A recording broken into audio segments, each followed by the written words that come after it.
12 வயது சிறுமி கொடிய நோயால் கொஞ்சம் கொஞ்சமாக மரணித்துக் கொண்டிருக்கிறாள். அவள் படும் அவஸ்தையை தாங்க முடியாத பெற்றோர்கள் பஞ்சாமிர்தத்தில் விஷம் கலந்து கொடுக்கிறார்கள். ஆனால் அந்த விஷம் அவளை ஒன்றும் செய்யவில்லை. மாறாக துள்ளி எழுந்து விளையாட ஆரம்பித்து விட்டாள். சிறிது நேரத்தில் மீண்டும் துவண்டு விட்டாள். அந்த பஞ்சாமிர்தத்தில் ஏதோ ரகசியம் இருக்கிறது என்று உணர்கிறார்கள். அதை அவர்களுக்கு தந்த விபூதி தாத்தாவை தேடி சித்தர் மலைக்கு பயணிக்கிறார்கள். அந்த ரகசிய அமிர்தம் கிடைத்ததா? வாங்க கதைக்குள்ள போகலாம்.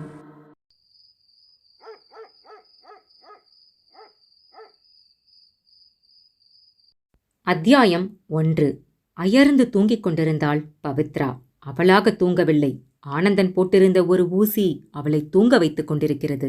ஒரு வாடிய பூங்கொத்து போல் படுக்கை மேல் கிடந்தாள். அவளையே வைத்தக்கண் வாங்காமல் பார்த்து கொண்டிருந்தான் ஆனந்தன். சற்று தள்ளி குத்துக்கால் இட்டு அமர்ந்திருந்தாள் அவன் மனைவி மகாலட்சுமி. கிட்டத்தட்ட உறைந்து போய் ஒரு சிற்பம் போலவே காட்சி தந்தாள். நிசப்தமான அந்த சூழலில் மின்விசிறி மட்டும் சரக் சரக் என்று சப்தமிட்டுக் கொண்டிருந்தது. மணி நள்ளிரவு 2. தெருநாய் ஒன்று மட்டும் அவ்வப்போது குரைத்து கொண்டே இருந்தது. ஊரே தூக்கத்தில் இருக்க அவனுக்கும் அவன் மனைவிக்கு மட்டும் தூக்கமே வரவில்லை. மின்விசிறி காற்றில் டேபிள் மேல் கிடந்த பவித்ராவின் மெடிக்கல் ரிப்போர்ட் தாள்கள் பறந்து கொண்டிருந்தது. ஆனந்தனுக்கு அவைகளை பார்க்கவே பிடிக்கவில்லை. தாள்களா அவை? பவித்ராவின் நாட்கள் அவை. ஒரு பெரிய மஞ்சள் கவருக்குள் எக்ஸ்ரே ரிப்போர்ட், இன்னொரு கவருக்குள் ஸ்கேன் ரிப்போர்ட், இன்னொரு சிறிய கவருக்குள் இசிஜி ரிப்போர்ட். மொத்தமாக சேர்ந்து 2 லட்சம் ரூபாய் ஆகியிருந்தது. இதற்கெல்லாம் மகாலட்சுமியின் 2 பவுன் சங்கிலியை வைத்துதான் பணத்தையே புரட்டியிருந்தான். பெயரில்தான் இப்போது அவனிடம் ஆனந்தம் இருக்கிறது. மனம் முழுக்க இருட்டு. அந்த இருட்டை வெளிச்சமாக்கிக் கொள்ளத்தான் வழியே தெரியவில்லை. யோசித்து யோசித்து களைத்து போய்விட்டான். ஜான் ஏறினால் முழம் சறுக்குமே, அப்படி ஒரு மிடில் கிளாஸில் பிறந்து விட்டவன். ஒரு தொழிற்சாலையில் ஃபிட்டர் வேலை பார்க்கிறான். 15 வருஷ சர்வீஸுக்கு 20,000 ரூபாய் பக்கமாய் சம்பளம் வருகிறது. வீட்டு வாடகைக்கும், 2 வீலருக்கும், ஸ்கூல் ஃபீஸுக்கும், செல்போனுக்கும், எலக்ட்ரிக் பில்லுக்கும் போக பசி இல்லாதபடி குடும்பமாக சாப்பிட முடிகிறது. ஆனால் ஒரு 100 ரூபாயை மிச்சம் பிடித்து சேமிக்க முடியவில்லை. ஒருமுறை மிகுந்த ஆசையோடு தபால் ஆபீஸில் போடப்பட்ட 500 ரூபாய் ஆர்டி ஒன்று கட்டப்பட முடியாமல் நிறுத்தப்பட்டுவிட்டது.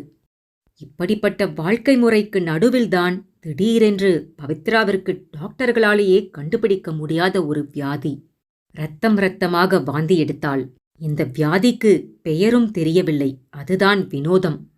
மிஸ்டர் ஆனந்தன், இது கோடியில ஒருத்தருக்கு வர வியாதி. எனக்கு தெரிஞ்சு அலோபத்தியில இதுக்கு மருந்து கிடையாது. வேற எதுல மருந்து இருக்குன்னு தெரியல. எனக்கு தெரிஞ்சு அநேகமா இதுக்கு மருந்து இருக்கிறதுக்கும் வாய்ப்பே இல்லை. ஸோ உங்க பொண்ணை இனி அழுங்காம பார்த்துக்கோங்க. ஸ்கூலுக்கும் அனுப்ப வேண்டாம். ஏன்னா அங்க போய் பசங்க கூட ஓடி ஆடி விளையாடுனா உடனே ரத்த வாந்தி வந்துடும். கூடவே மயக்கமும் வந்துடும். அது மட்டும் இல்லை, அப்படியே கோமா ஸ்டேஜுக்கும் போறதுக்கு வாய்ப்பு அதிகம் இருக்கு என்று டாக்டரும் அழுத்தமாக சொல்லிவிட்டதால் பவித்ரா பள்ளிக்கு சென்றே பல மாதங்கள் ஆகிவிட்டது. வீட்டிலும் பொம்மையைப் போல அவளை வைத்திருக்க வேண்டிய கட்டாயம். சில சமயம் அம்மா அப்பாவின் கண்காணிப்பை மீறிக்கொண்டு தெருவில் விளையாடப் போய் அங்கேயே மயங்கி விழுந்தும் விடுவாள். மணி 3 தொட்டது. மெல்ல நிமிர்ந்து பார்த்தான் ஆனந்தன். மகாலட்சுமியும் பார்த்தாள். அப்படியே இருவர் பார்வையும் பவித்ரா மேல் சென்றது. நல்ல தழைவாழை இலையை அனலில் வாட்டி பின் தரையில் அடித்து அதை இழை இழையாக கிழித்து போட்டால் எப்படி இருக்கும்? அப்படி இருந்தாள் பவித்ரா. அவள் பிறந்தபோது அப்படி ஒரு பேரழகாக இருந்தாள். பின்கழுத்து வரை தலைமுடி, பவள திட்டு போல நெற்றி, புஷ்டியான கிள்ளி பார்க்க தூண்டும் கன்னம். எடை கூட 4 கிலோ இருந்தாள். பார்த்தவர்கள் எல்லாம் மாய்ந்து போனார்கள். மகாலட்சுமியின் அம்மாவும் குழந்தைக்கு திருஷ்டி சுற்றி போட்டே ஓய்ந்து போனாள். ஆனந்தன் கூட தன் வரையில் ஒரு தேவதையே வந்து பிறந்திருப்பதாகத்தான் கருதினான். ஆனால் போக போக அந்த தேவதையை ஒரு சாத்தான் விழுங்கப் போகிறது என்று அப்போது ஒருவர் கூட நினைக்கவில்லை. ஆனந்தன் நெஞ்சு கனத்து போய் விரக்தியின் உச்சியில் சிரிக்கவும் செய்தான். அந்த அர்த்த ராத்திரியில் அவன் அப்படி சிரிக்கவும் மகாலட்சுமி நிமிர்ந்து பார்த்தாள். என்ன மகா, எதுக்கு பார்க்கற? இந்த நிலையிலையும் எதுக்கு சிரிக்கிறேன்னு தானே? இல்ல, எனக்கு பேரு ஆனந்தன். உனக்கு பேரு மகாலட்சுமி. தோ கிடக்குதே நாம பெத்த பொக்கிஷம். இதுக்கு பேரு பவித்ரா. வேடிக்கையா இல்ல? அவன் சொன்னதும் அவளுக்கும் லேசாக சிரிப்பு வரத்தான் செய்தது. குத்துக்காலை விலக்கிக் கொண்டு படுக்கையிலிருந்து எழுந்தாள். சரிங்க, நேரம் நெருங்கிடுச்சு, அதை எடுத்துட்டு வந்துடுறேனே என்று கேட்டாள். அவனும் அவளை ஒரு கலக்கமான பார்வை பார்த்தான். பின் காற்று குரலில் கேட்டான், கலந்தே வச்சிட்டியா? ஆமாங்க, இதுக்கு மேல தாக்கு பிடிக்க நம்ம கிட்ட என்ன இருக்கு? இல்ல மகாலட்சுமி, அது வந்து இப்படி இழுத்து இழுத்து தாங்க 3,00,000 கடன்ல வந்து நிக்கிறோம். அதுவும் இல்லாம காலையில வீட்டு வாடகைய 3 மாச பாக்கியோட எண்ணி வைக்காட்டி வீட்டுக்காரர் சாமா செட்டையெல்லாம் தூக்கி வீசி எறியறதா சொல்லிட்டு போயிருக்காருலங்க. சரி மகா, நாம முடிவெடுத்த மாதிரி செத்துறலாம். பாழா போன இந்த வாழ்க்கை இனி நமக்கு வேண்டாம். ஆனா ஒரு கடன்காரனாவா நம்ம சாவறது? என்னங்க பேசுறீங்க நீங்க? கடனை அடைக்கிறதுக்கு பணத்துக்கு எங்க போவீங்க? பேசாம இருங்கங்க, நான் போய் அதை எடுத்துட்டு வரேன். சாப்பிட்டு போய் சேருவோம். மகாலட்சுமி ஒரு தீர்மானத்துடன் விலகியவள் திரும்பி வந்தபோது அவள் கையில் ஒரு கிண்ணம், அதில் விஷம் கலந்த பஞ்சாமிர்தம். ஆளுக்கு ஒரு வாய் சாப்பிட்டால் போதும். அதன்பின் 5 நிமிடம் கூட இதயத்தால் இயங்க முடியாது. ஆனந்தன் அதை உற்று பார்த்தான். திரும்பவும் சிரித்தான். என்னங்க, பஞ்சாமிர்தம் எப்படி வந்துச்சுன்னு பாக்குறீங்களா? இல்ல, நம்ம கெட்ட நேரம் இந்த அமிர்தத்தை கூட விஷமாக்கிடுச்சு பாத்தியா? அதை நினைச்சேன், சிரிச்சேன். விடுங்க, எல்லாம் நம்ம விதி. இது நம்ம விபூதி தாத்தா சித்தர்மலைக்கு போயிட்டு வந்து பிரசாதமா கொடுத்தது. 90 வயசாகுது. இந்த வயசுலயும் மாசம் தவறாம சித்தர்மலைக்கு போயிட்டு வந்துடுறாரு தாத்தா. அவராவது ஆரோக்கியமா சந்தோஷமா இருக்கட்டும். சரி மகாலட்சுமி, சயனைட நல்லா கலந்துட்டதானே? ஏங்க, எதுக்கு சந்தேகம்? இல்ல மகா, ஒருவேளை சரியா கலக்காம விட்டுட்டா அந்த கலக்கப்படாத பாகத்தை நான் சாப்பிட்டு கலந்த பாகத்தை நீ சாப்பிட உனக்கென்ன, நிம்மதியா போய் சேர்ந்துடுவ. நான் பிழைச்சிக்குவேன். அப்புறம் நீயும் இல்லாம பவியும் இல்லாம உசுரோடல சித்திரவதை அனுபவிப்பேன். ஏங்க இப்படியெல்லாம் யோசிக்கிறீங்க? இந்தாங்க, நீங்களே நல்லா கலக்குங்க. மகாலட்சுமி அந்த பஞ்சாமிர்த கிண்ணத்தை அவன் வசம் தந்தாள். அவனும் கலக்கினான். அப்படியே முகர்ந்து பார்த்தான். விஷ வாடை அடித்தது. அவளை திரும்ப ஆழமாய் ஒரு பார்வை பார்த்தான். அவளும் பார்த்தாள். மகாலட்சுமி, இந்த ஜென்மத்துல இதுதான் நாம பார்த்துக்கிற கடைசி பார்வை. இறந்ததுக்கப்புறம் யாரு எந்த பக்கம் போவோமோ, நிச்சயமா இனி இந்த உடம்போ இந்த வாழ்க்கை முறையோ நமக்கு கிடையாது. இருவருக்குள்ளும் ஒரே மாதிரி எண்ணங்கள் ஓடியது. உற்று பார்த்தபடி இருக்கும் விழிகளில் இருந்து கண்ணீர் உருள ஆரம்பித்தது. அப்போது பக்கத்தில் பவித்ரா புரண்டு படுத்து சினுங்கினாள். அதனால் இருவர் கவனமும் அவள் பக்கம் திரும்பியது. மகா, இத பவிக்கு? ஆமாங்க, பவிக்கு தான் முதல்ல கொடுக்கணும். ஐயோ மகா, நம்ம கையாலே நம்ம பிள்ளைக்கு விஷமா? என்னங்க பண்றது? வைத்தியம் பார்க்கவும் வழி இல்ல, வாழ வைக்கவும் முடியல. பாழா போன மிடில் கிளாஸ்ல பாடால படுறோம்.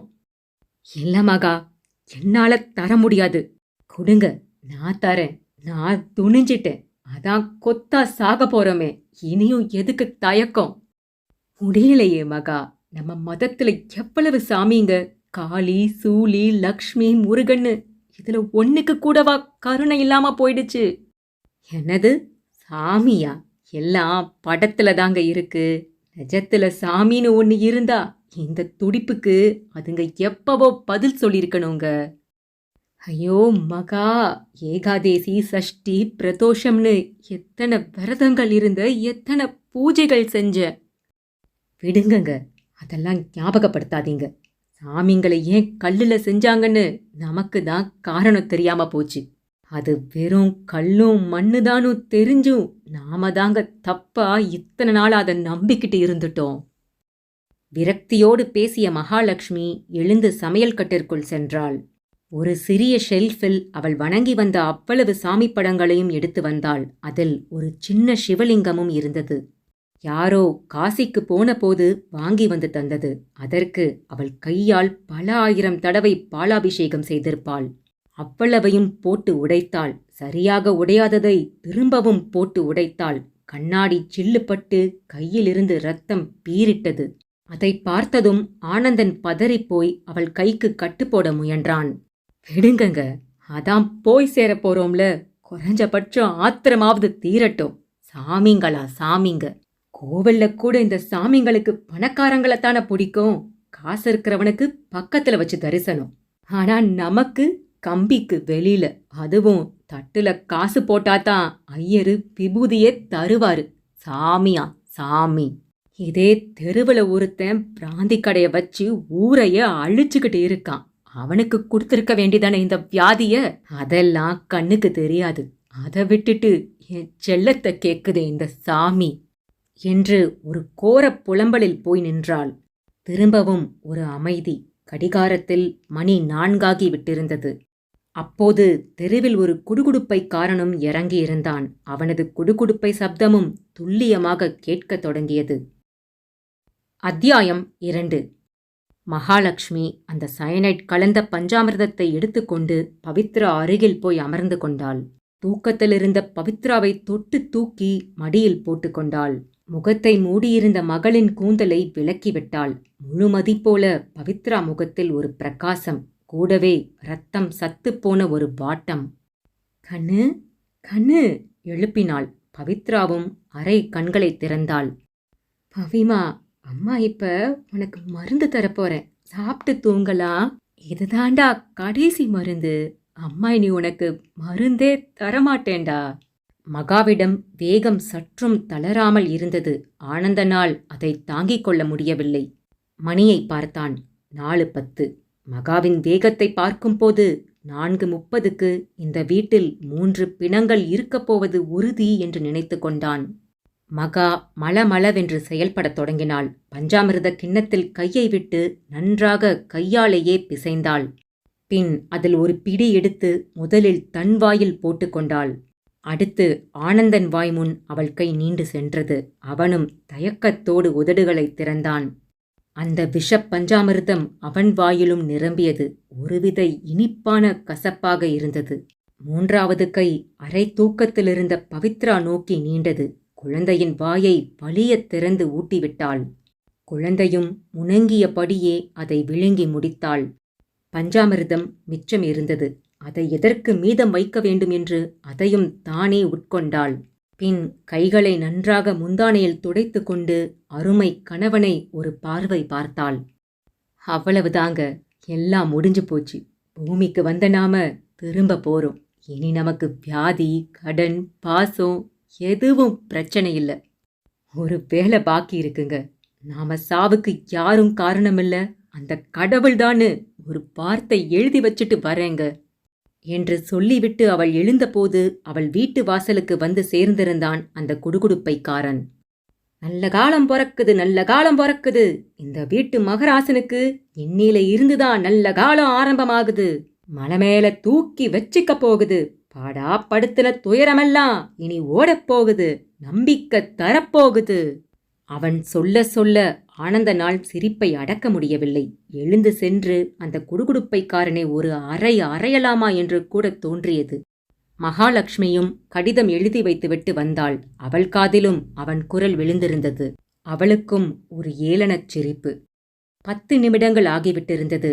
ஆனால் சாப்பிட்ட பஞ்சாமிர்தம் எதையுமே அவர்களுக்குள் செய்யவில்லை.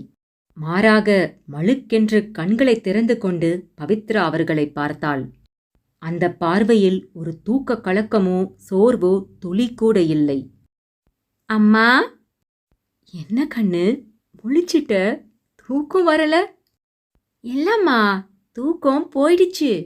பவித்ரா தெம்பாகவும் பேசினாள். இருவருக்குமே ஆச்சரியமாக இருந்தது. சயனைட் விஷம் 2 நிமிஷத்தில் கணக்கு தீர்த்துவிடும். ஆனால் இவர்களுக்கு ஒன்றுமே செய்யவில்லை. மகா, இந்நேரம் நாம போய் சேர்ந்திருக்கணும். மகா, நீ விஷத்தை கலந்தியா என்ன? ஆமாங்க, நீங்க வாங்கிட்டு வந்த சயனைடத்தான் இந்த பஞ்சாமிர்தத்துல நல்லா கலந்து விட்டேன். இவர்கள் இருவரும் குழம்பிக் கொண்டிருக்க பவித்ரா எழுந்து அமர்ந்து கொண்டாள். அப்பா, நாம செஸ் விளையாடலாமா? டேய் பவிமா, உடம்பு எப்படிடா இருக்கு? கை காலை தூக்க கூட சிரமப்படுவியேடா.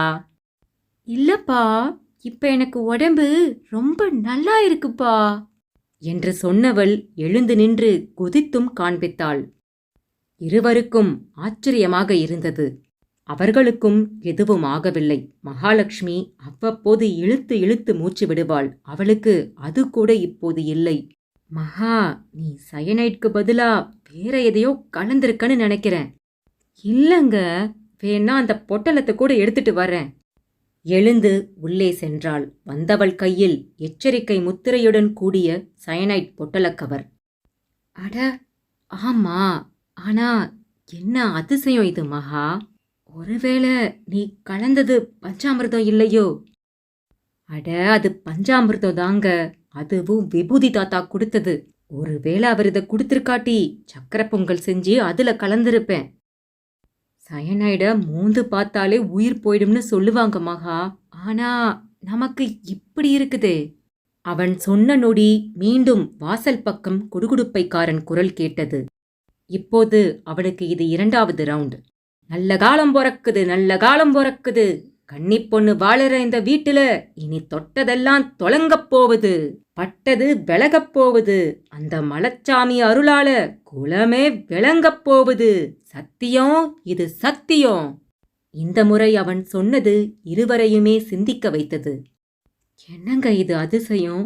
அப்படின்னா விபூதி தாத்தா கொடுத்த பிரசாதம்தான் விஷத்தையே ஜெயிச்சிருக்குதோ? ஆமா மகா, அப்படித்தான் இருக்கணும். இப்போது பவித்ரா ஸ்கிப்பிங் ரோப்பை எடுத்துக்கொண்டு எம்பி குதித்து ஆடத் தொடங்கினாள். அவர்கள் முகத்தில் ஒரு புது நம்பிக்கை. அத்தியாயம் 3. பவித்ராவை பார்த்த டாக்டருக்கு ஆச்சரியம் அள்ளிக்கொண்டு போனது. அவர் எதிரில் பளீச்சென்று இருந்தாள் பவித்ரா. தலைவாரி பூவெல்லாம் வைத்து கொண்டிருந்தாள். ஒரு வினாடி கூட சும்மா இல்லை. டேபிள் மேல் இருந்த புத்தகங்களை புரட்டுவதும் ஸ்டெத்தஸ்கோப்பை எடுத்துக்கொண்டு அவள் அப்பாவுக்கு வைத்து பார்ப்பதுமாக படு கலகலப்பாக இருந்தாள். Mister Anandan, it's a miracle. எனக்கு என்ன சொல்றதுனே தெரியல. இன்ஃபேக்ட் உங்க 3 பேரோட பிளட் டெஸ்ட் ரிப்போர்ட்லையும் சயனைட் சாப்பிட்டதுக்கான அறிகுறியே இல்ல. எனக்கென்னமோ நீங்க சயனைடே சாப்பிடலன்னு தான் நினைக்கிறேன். இல்ல டாக்டர், அது சயனைட் தான். நான் அந்த கவரை கூட எடுத்துட்டு வந்திருக்கேன். ஆனந்தன் அதை டாக்டரிடம் கொடுத்தான். சில்வர் கோட்டட் அலுமினிய பிளாஸ்டிக் பேப்பரில் ஆன கவர், 2 கிராம். எல்லாவித எச்சரிக்கைகளுடன் சரியான முறையில் பேக் செய்து மண்டை ஓடு போட்டு அதன் மேல் பெருக்கல் குறியெல்லாமும் இருந்து எச்சரிக்கை செய்தி பொறிக்கப்பட்டிருந்தது. அதன் உள்பாகத்தில் ஒரு மூலையில் ஒரு பேனா முனைப்புள்ளி அளவு சயனைட் ஒட்டிக்கொண்டிருந்தது. அந்த கவரை அப்படியே ஒரு கண்ணாடி டம்ளர் தண்ணீரில் அலசினார். எச்சரிக்கையாக கைக்கு பிளாஸ்டிக் கிளவுஸையும் போட்டுக்கொண்டார். அலசிய தண்ணீரை உற்று பார்த்தார். அதில் கொஞ்சம் சர்க்கரையும் எடுத்து வந்து சேர்த்து கலக்கினார். பிறகு டிஸ்பென்சரிக்கு பின்னால் உள்ள டிரைனேஜ் பிட் அருகே சென்று கொட்டினார். அரை மணி நேரம் கழித்து சென்று பார்த்தபோது அங்கே 1க்கு 10 கரப்பான் பூச்சிகளும் ஏராளமான ஈக்களும் செத்து கிடந்தது. திரும்பி வந்தார். காத்து கொண்டிருந்த ஆனந்தனை பார்த்தார். மிஸ்டர் ஆனந்தன், இந்த உலகத்திலேயே சயனைட சாப்பிட்டு பிழைச்சவங்க நீங்க 3 பேரு மட்டும்தான். ஏதோ அற்புதம் நடந்திருக்கு. அது மட்டுமில்ல, உங்க மகளோட உடம்புலையும் நிறையவே மாற்றங்கள். அவ ரத்தத்துல வெள்ளை அணுக்களுக்கும் சிவப்பு அணுக்களுக்கும் இருந்த வித்தியாசம் ரொம்பவே குறைஞ்சு கவுண்ட்டும் கூடியிருக்கு. ஆனா டாக்டர், இது எல்லாம் எப்படி? ஐ திங்க் என்னோட யூகப்படி அந்த பஞ்சாமிர்தத்துல தான் ஏதோ இருக்கு. அது விபூதி தாத்தா பிரசாதமா தந்தது. யார் அவரு? அவர் ஒரு நாடோடி சார். தெருவில் திண்ணையில கிடக்கிற ஒரு பிரம்மச்சாரி. ஆனா ரொம்ப நல்லவர். யோகாசனம் பிராணாயாமம்னு ஒரு சித்தர் மாதிரி வாழ்றவரு. சித்தர் மாதிரியா? ஆமா டாக்டர், அடிக்கடி நம்ம சித்தர் மலைக்கும் போயிட்டு வருவாரு. இந்த பிரசாதம் கூட அங்க லிங்கங்களுக்கு அபிஷேகம் செஞ்சு எடுத்துட்டு வந்ததுதான் டாக்டர். வரே வா, அப்ப அந்த லிங்கங்கள் கிட்டத்தான் நமக்கான விடை இருக்கு. நான் அந்த விபூதி தாத்தாவை பார்க்க முடியுமா? அதுக்கென்ன சார், இப்பவே போனா உடனே கூட்டிட்டு வந்துருவேன். எஸ் மிஸ்டர் ஆனந்தன், முதல்ல அவரை கூட்டிட்டு வாங்க. எப்ப சொல்றேன், உங்க மகளுக்கு மருந்து கிடைச்சிடுச்சு. அவ நல்லபடி ஆகிடுவா. இன்ஃபேக்ட் உங்க 2 பேருக்கும் கூட உடம்புல எந்த வியாதி இருந்தாலும் அது குணமாகி இருக்கும்னு நம்புறேன். நீங்க சாப்பிட்டது விஷம் இல்ல, விஷத்தையே முறிச்சிட்ட ஒரு அமிர்தம். சயனைடையே ஒரு இது செயலிழக்க வைக்குதுன்னா அது எவ்வளவு சக்தி மிக்கதா இருக்கணும். டாக்டர் பேச பேச ஆனந்தனுக்குள் நிஜமாகவே ஆனந்த அலையடிக்க ஆரம்பித்து விட்டது. போங்க மிஸ்டர் ஆனந்தன், முதல்ல அந்த விபூதி தாத்தாவை கூட்டிட்டு வாங்க. ஆனந்தன் அடுத்த நொடியே கிளம்பி வீட்டிற்கு வந்தான். டாக்டர் சொன்னதை மகாலட்சுமியிடம் சொன்னான். அவளுக்கு தலையை சுற்றத் தொடங்கியது. என்னங்க சொல்றீங்க? என்னால சந்தோஷத்தை தாங்க முடியலையே. இப்பதாங்க வீட்டுக்காரர் வேற வந்துட்டு போனாரு. ராத்திரி அவருக்கு ஒரு கனவு வந்துச்சாம். அதுல நாம 3 பேரும் விஷம் சாப்பிட்டு வீட்ல இறந்து கிடக்குறோமா. தெருவே பாக்குதான். அவரை எல்லாரும் திட்டுறாங்களாம். அந்த கனவு அவரை ரொம்பவே பாதிச்சிடுச்சான். அதாவது நாம நிஜமா சாக நினைச்சது அவருக்கு கனவா வந்திருக்குங்க. அதான் தூங்கி எழுந்த உடனேயே நம்மள பாக்குறதுக்காக வந்துட்டாரு. அம்மாடி, தப்பா எதுவும் பண்ணிக்காதீங்க, வாடகைய மெல்ல குடுங்கன்னு சொல்லிட்டு அவர் போயிட்டாருங்க. மகா, குடுகுடுப்புக்காரன் ஒன்னும் ஒளரல. அவன் சொன்ன மாதிரி நல்ல காலம் பொறக்க ஆரம்பிச்சிடுச்சு. சரி, அந்த விபூதி தாத்தா இப்போ எங்க இருப்பாரு? கடைசி வீட்டு திண்ணலதாங்க. அங்கதானே எப்பயுமே இருப்பாரு. வரும்போதே அங்கதான் பார்த்துட்டு வந்தேன் மகா. அங்க அவர் இல்லையே. ஆனந்தன் அவரை தேடிக்கொண்டு புறப்பட்டான். பவித்ரா வெளியே பக்கத்து வீட்டு பிள்ளைகளுடன் ஓடிப்பிடித்து விளையாடிக் கொண்டிருந்தாள். அதை அந்த தெருவாசிகளே கூட ஆச்சரியத்தோடு பார்த்து கொண்டிருந்தார்கள். ஆனந்தனின் தேடலில் அவர் அகப்படவில்லை. யாரை கேட்டாலும் இப்பத்தானே பார்த்தேன், இங்கத்தானே இருந்தாரு என்றார்களே தவிர அவரை காட்டவில்லை. ஒரே ஒருவர் மட்டும், தாத்தா சதுரகிரி மலைக்கு போறதா சொல்லிட்டு இருந்தாரு, ஒருவேளை கிளம்பி போயிட்டாரோ என்னவோ என்றார். சதுரகிரி மலையா? அது எங்க இருக்கு என்று ஆனந்தனும் கேட்டான். சதுரகிரி மலை தெரியாதா? ராஜபாளையம் போயும் போகலாம், விருதுநகர்ல இருந்து கிருஷ்ணன் கோவில் போய் பத்ராயிருப்பு போயும் போகலாம். அம்மாவாசை பௌர்ணமினா 1000 கணக்குல அந்த மலையில இருக்கிற மகாலிங்கத்தை கும்புறதுக்கு கூட்டம் கூட்டமா போவாங்க. அது சரிங்க, இந்த 90 வயசு தாத்தா அங்க போய் என்ன பண்ணுவாரு? அட என்னப்பா நீ, அது சித்தர் சாமிங்க நடமாடுற கோவிலுப்பா. வயசான காலத்துல ஒருத்தன் கிருஷ்ணா ராமானு கோவிலு பக்கம்தானே போவான். அது சரி, இங்க இல்லாத கோவிலா என்ன? அப்படி இல்ல ராசா, 1000 கோவில் இருக்கலாம், சதுரகிரி அதுல தனிப்பா. அது மூலிகை காடு. அந்த காத்த சுவாசிச்சாலே பாதி நோய் பறந்துடும். ஆனந்தனுக்குள் ஒரு எண்ணம். அந்த காட்டு மூலிகைகளில் ஏதோ ஒன்றுதான் பஞ்சாமிர்தம் வழியாக பவித்ராவுக்குள் புகுந்து அவளை குணப்படுத்தி உள்ளதோ? ஆனந்தனுக்கு ஒரு விடை கிடைத்த மாதிரி இருந்தது. அப்படியே வீட்டுக்கு திரும்பியவன் அதிர்ந்து போனான். அங்கே பவித்ரா பழைய மாதிரி உடல் சோர்வுற்று சுருங்கி கிடந்தாள். என்ன மகா, என்ன இது? நல்லா விளையாடிட்டு தானே இருந்தா? என்னன்னு தெரியலங்க, பழையபடி சுருண்டுட்டா. வழக்கம் போல தலைய வலிக்குது, கண்ணை இருட்டிட்டு வருதுன்னு ஆரம்பிச்சிட்டாங்க. என்ன மகா இது? நான் பவித்ரா முழுசா சரியாயிட்டான்னு நினைச்சேனே. நானும் அப்படித்தாங்க நினைச்சேன். சரி, விபூதி தாத்தா எங்க? அவர் ஏதோ சதுரகிரி மலை பக்கம் போயிருக்காராம். திரும்பவுமா? திரும்பவுமானா நேத்தும் அங்கதான் போயிருந்தாரா? ஆமாங்க, சதுரகிரி மலையத்தான் அவர் சித்தர் மலைன்னு சொல்லுவாரு. அப்படியா? சரி, ஆனா அவரை எப்படி நான் அங்க போய் தேடுவேன்? ஏங்க, அதுக்கு முந்தி டாக்டர் கிட்ட பவித்ராவை காட்டுவோங்க. பாருங்க, திரும்பவும் சுருண்டுட்டா. அடுத்த நொடி ஆனந்தன் தன் அருமை மகளை அள்ளி தோளில் போட்டுக்கொண்டான். மகா, நீயும் கிளம்பு என்று சொன்னவன் ஒரு ஆட்டோவையும் பிடித்தான். அத்தியாயம் 4. பவித்ராவை பரிசோதித்த டாக்டர் முகத்தில் ஏமாற்ற ரேகை மிக வேகமாக ஓடியது. மிஸ்டர் ஆனந்தன், திரும்பவும் உங்க மகளோட ரத்தத்துல அந்த நோய்க்கிருமி வளர ஆரம்பிச்சிடுச்சு. பஞ்சாமிர்த மருந்து ஓரளவு தான் கட்டுப்படுத்தி இருக்கு. அதோட வீரியம் குறைஞ்சதும் நோய்க்கு பழைய சக்தி வந்திருக்கு. டாக்டர், இப்ப என்ன பண்றது? கவலைப்படாதீங்க மிஸ்டர் ஆனந்தன். இதுக்கு மருந்தே இல்லைன்னு தானே நினைச்சிட்டு இருந்தோம். மருந்து இருக்கிறது தான் தெரிஞ்சு போச்சே. ஆமா, அந்த விபூதி தாத்தா எங்க? அவரு இப்போ சதுரகிரி மலை பக்கமா போயிருக்காராம் டாக்டர். So what?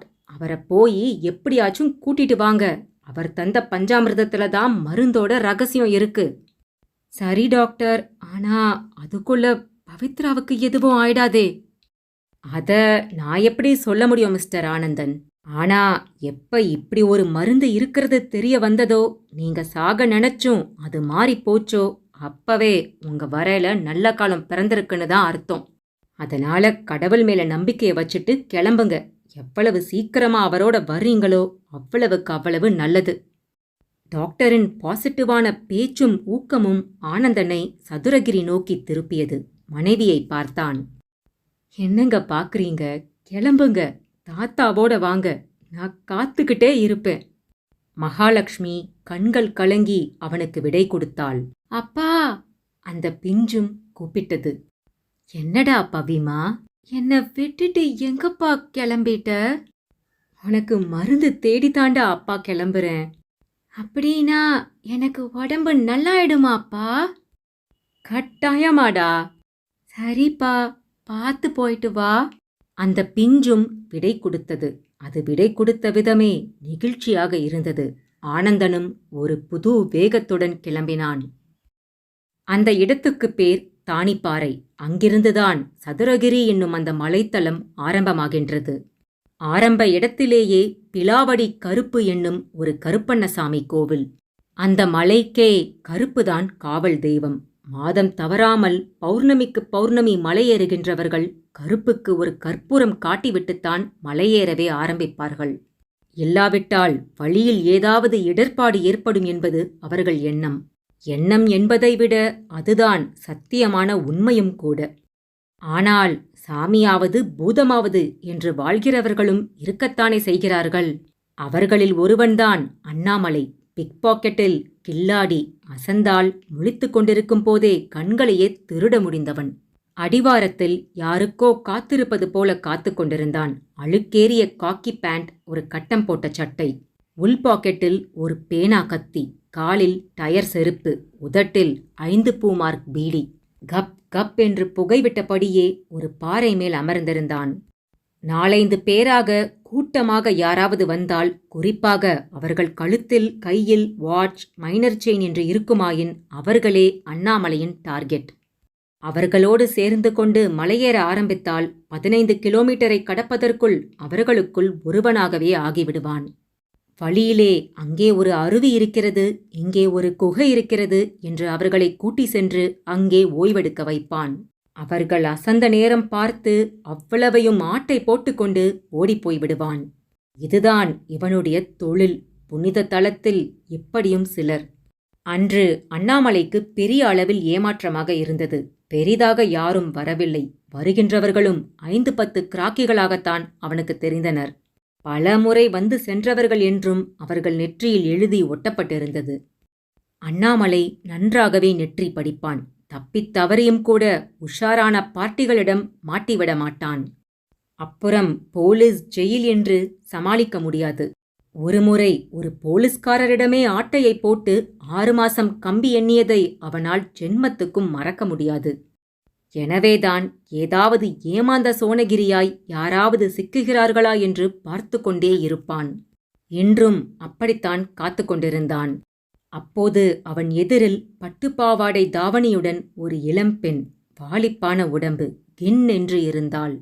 கூடவே ஒரு பெரியவர், அந்த பெண்ணுக்கு அப்பாவாக இருக்க வேண்டும்.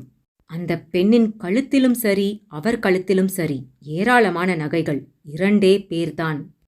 அவன் எதிரில் பிளவாடி கருப்புக்கு கற்பூரம் காட்டிவிட்டு நேராக அவனிடமே வந்தார்கள். அவனது காக்கி உடுப்பு அவர் வரையில் அவனை ஒரு பொறுப்பான உழைப்பாளி போல காட்டிவிட்டது போலும். வணக்கம் தம்பி. வணக்கம்மா. எனக்கா? ஆமா தம்பி, உங்களைத்தான். நீங்க இந்த மலை போலீஸ் தானே? மலை போலீஸா? நானா என்று கேட்டவன், அட, எப்படி கண்டுபிடிச்சீங்க என்று பல்ட்டி அடித்தான். அட, என்ன தம்பி நீங்க, இதுக்கு என்ன தனியா ஒரு மூளையா செஞ்சு வச்சுக்கிட முடியும்? பார்த்தாலே தெரியுதில்ல. சரி சரி சொல்லுங்க, என்ன விஷயம்? எங்களுக்கு இந்த யாத்திரை புதுசு. இப்பதான் தடவையா வந்திருக்கோம். இவ என் மக. சரிதான். இப்ப உங்க மகளோட நீங்க 15 கூட்டல் 15 30 மைல் தூரம் போயிட்டு வர போறீங்க. ஆமா தம்பி. அந்த சந்தன மகாலிங்கத்தை கும்பிட்டாதான் என் மகளுக்கு கல்யாணம் நடக்கும்னு நாடி ஜோசியம் பார்த்தப்ப ஜோசியர் சொன்னாரு. அதான் கூட்டிட்டு வந்தேன். என் மக கையால அந்த சாமிக்கு பூஜை செய்யணும்னு அழுத்தமா அந்த நாடியில எழுதியிருக்கு. சரி, அப்ப கிளம்புங்க. ஆமா, கூட வேற யாரும் வரல? அதை ஏன் கேக்குறீங்க? நானும் இவளும் மட்டும்தான் போவோம், வேற யாரும் வரமாட்டாங்கன்னு ஜோஷியர் சொன்னாரு.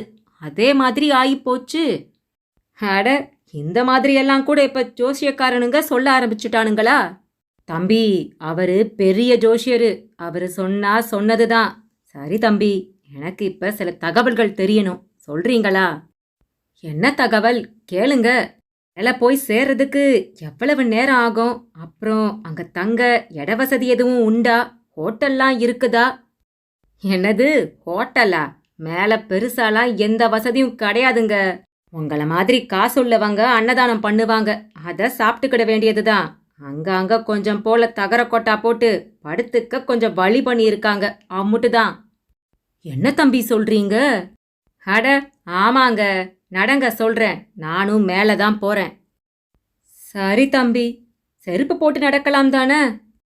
நான் செருப்பு போட்டுக்கிட்டு தானங்க நடக்கிறேன். வாங்க வாங்க. ஆமா, உங்க பேரு என்ன? என் பேரு ஆதிகேசவன். என் மக பேரு மல்லிகா. அது சரி, பேரும் அழகு, உங்க மகளும் அழகு. ரசனையோடு சொல்லிவிட்டு அவளை ஒரு கள்ளப்பார்வை பார்த்தான். அவளோ அவனை பார்ப்பதையே தவிர்ப்பவள் போல தரையை பார்த்து கொண்டே நடக்கத் தொடங்கினாள். ஆனால் அடுத்து அவர் சொன்னது அண்ணாமலைக்கே ஒரு அடியாகத்தான் அமைந்தது.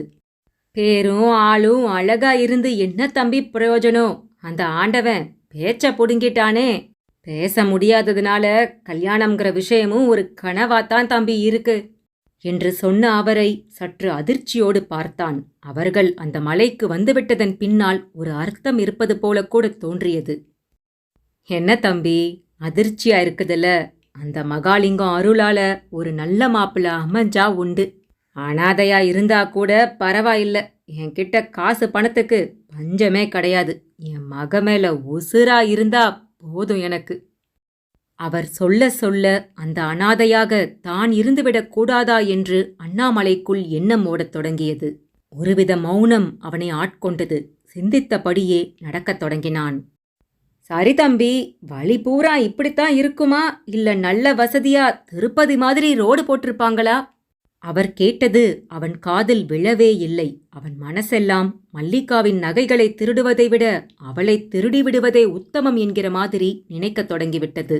ஆதிகேசவனுக்கு அது எல்லாம் தெரிய வாய்ப்பில்லையே. அவனை நம்பிக்கொண்டு அவனை பின்தொடர்ந்து நடந்தார்கள்.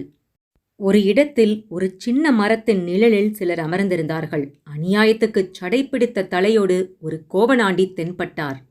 அவரது உடலின் எடையை விட அவரது தலைமுடியின் எடை அதிகமாக இருக்கும் என்பது பார்த்த மாத்திரத்தில் தெரிந்தது. அவரை அண்ணாமலையும் ஆதிகேசவனும் கடந்தபோது அந்த மூவரையும் அவர் ஒரு தினுசாக பார்த்தார். ஏனோ ஒரு மாதிரி சிரித்தார். அது அண்ணாமலையை என்னவோ செய்தது. அவனும் பதிலுக்கு அவரை உற்று பார்த்தான். எங்க போறீங்க? உட்காருங்க. மீறி போனாலும் முக்கா கல்லுக்கு மேல போக முடியாது என்றார்.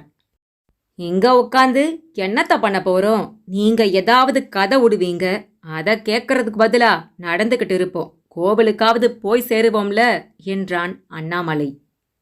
அட விவரம் கெட்டவனே, நீ ஒரு களவாணி பைய. நீ எக்கேடோ கெட்டுப்போ. வாயில்லாத இந்த பொண்ணு எதுக்குடா உன் கூட வந்து கஷ்டப்படணும் என்று சட்டென அவர் சீறினார். அதில் அவனை களவாணி என்றதும் அந்த பெண்ணை வாயில்லாதவள் என்றதும் அவன் விழாவில் ஊசியை ஏற்றியது. ஆதிகேசவனும் பெரியவர் சொல்றார்னா அர்த்தம் இருக்கும், உட்கார்ந்துட்டு தான் போவோமே என்றார். அண்ணாமலையும் விட்டு பிடிக்க முடிவு செய்தான். பக்கமாய் ஒரு பாறை இருந்தது. அதன் மேல் அமர்ந்து கொண்டு ஒரு பீடியை எடுத்து பற்ற வைக்கத் தொடங்கினான். அந்த சாமியார் அவனை முறைத்தார். அடேய், அதை இப்ப தூக்கி எறிறியா இல்லையா என்று கத்தினார். அந்த தொனியே அவனை கலக்கிவிட்டது. பற்ற வைத்த பீடியோடு எழுந்தவன் அதற்கு மேல் அங்கே அமராமல் நடக்கத் தொடங்கிவிட்டான். அவன் போனா போயிட்டு போறான், நீங்க உட்காருங்க. இன்னும் ஒரு 10-15 நிமிஷத்துல ஒரு காத்து யுத்தம் இருக்கு. அதுல இந்த மழக்காடே கிடுகிடுக்க போகுது என்று சொன்னவர் சிறிது நேரம் அமைதியாகவே இருந்தார். அட, சுழல் காத்து சீக்கிரமாவே வர ஆரம்பிச்சிடுச்சு. சரி, எல்லாரும் கண்ணை மூடிக்கிட்டு அங்கங்க பாறை பின்னால போய் உட்கார்ந்துக்கோங்க. இந்த மரத்துக்கு அடியில மட்டும் யாரும் நிக்க வேண்டாம். இந்த மரம் இன்னும் கொஞ்ச நேரத்துல எரிஞ்சு சாம்பல் ஆயிடும் என்று சொன்னவர் அண்ணாமலை சென்ற பாதை மேல் நடக்கத் தொடங்கினார்.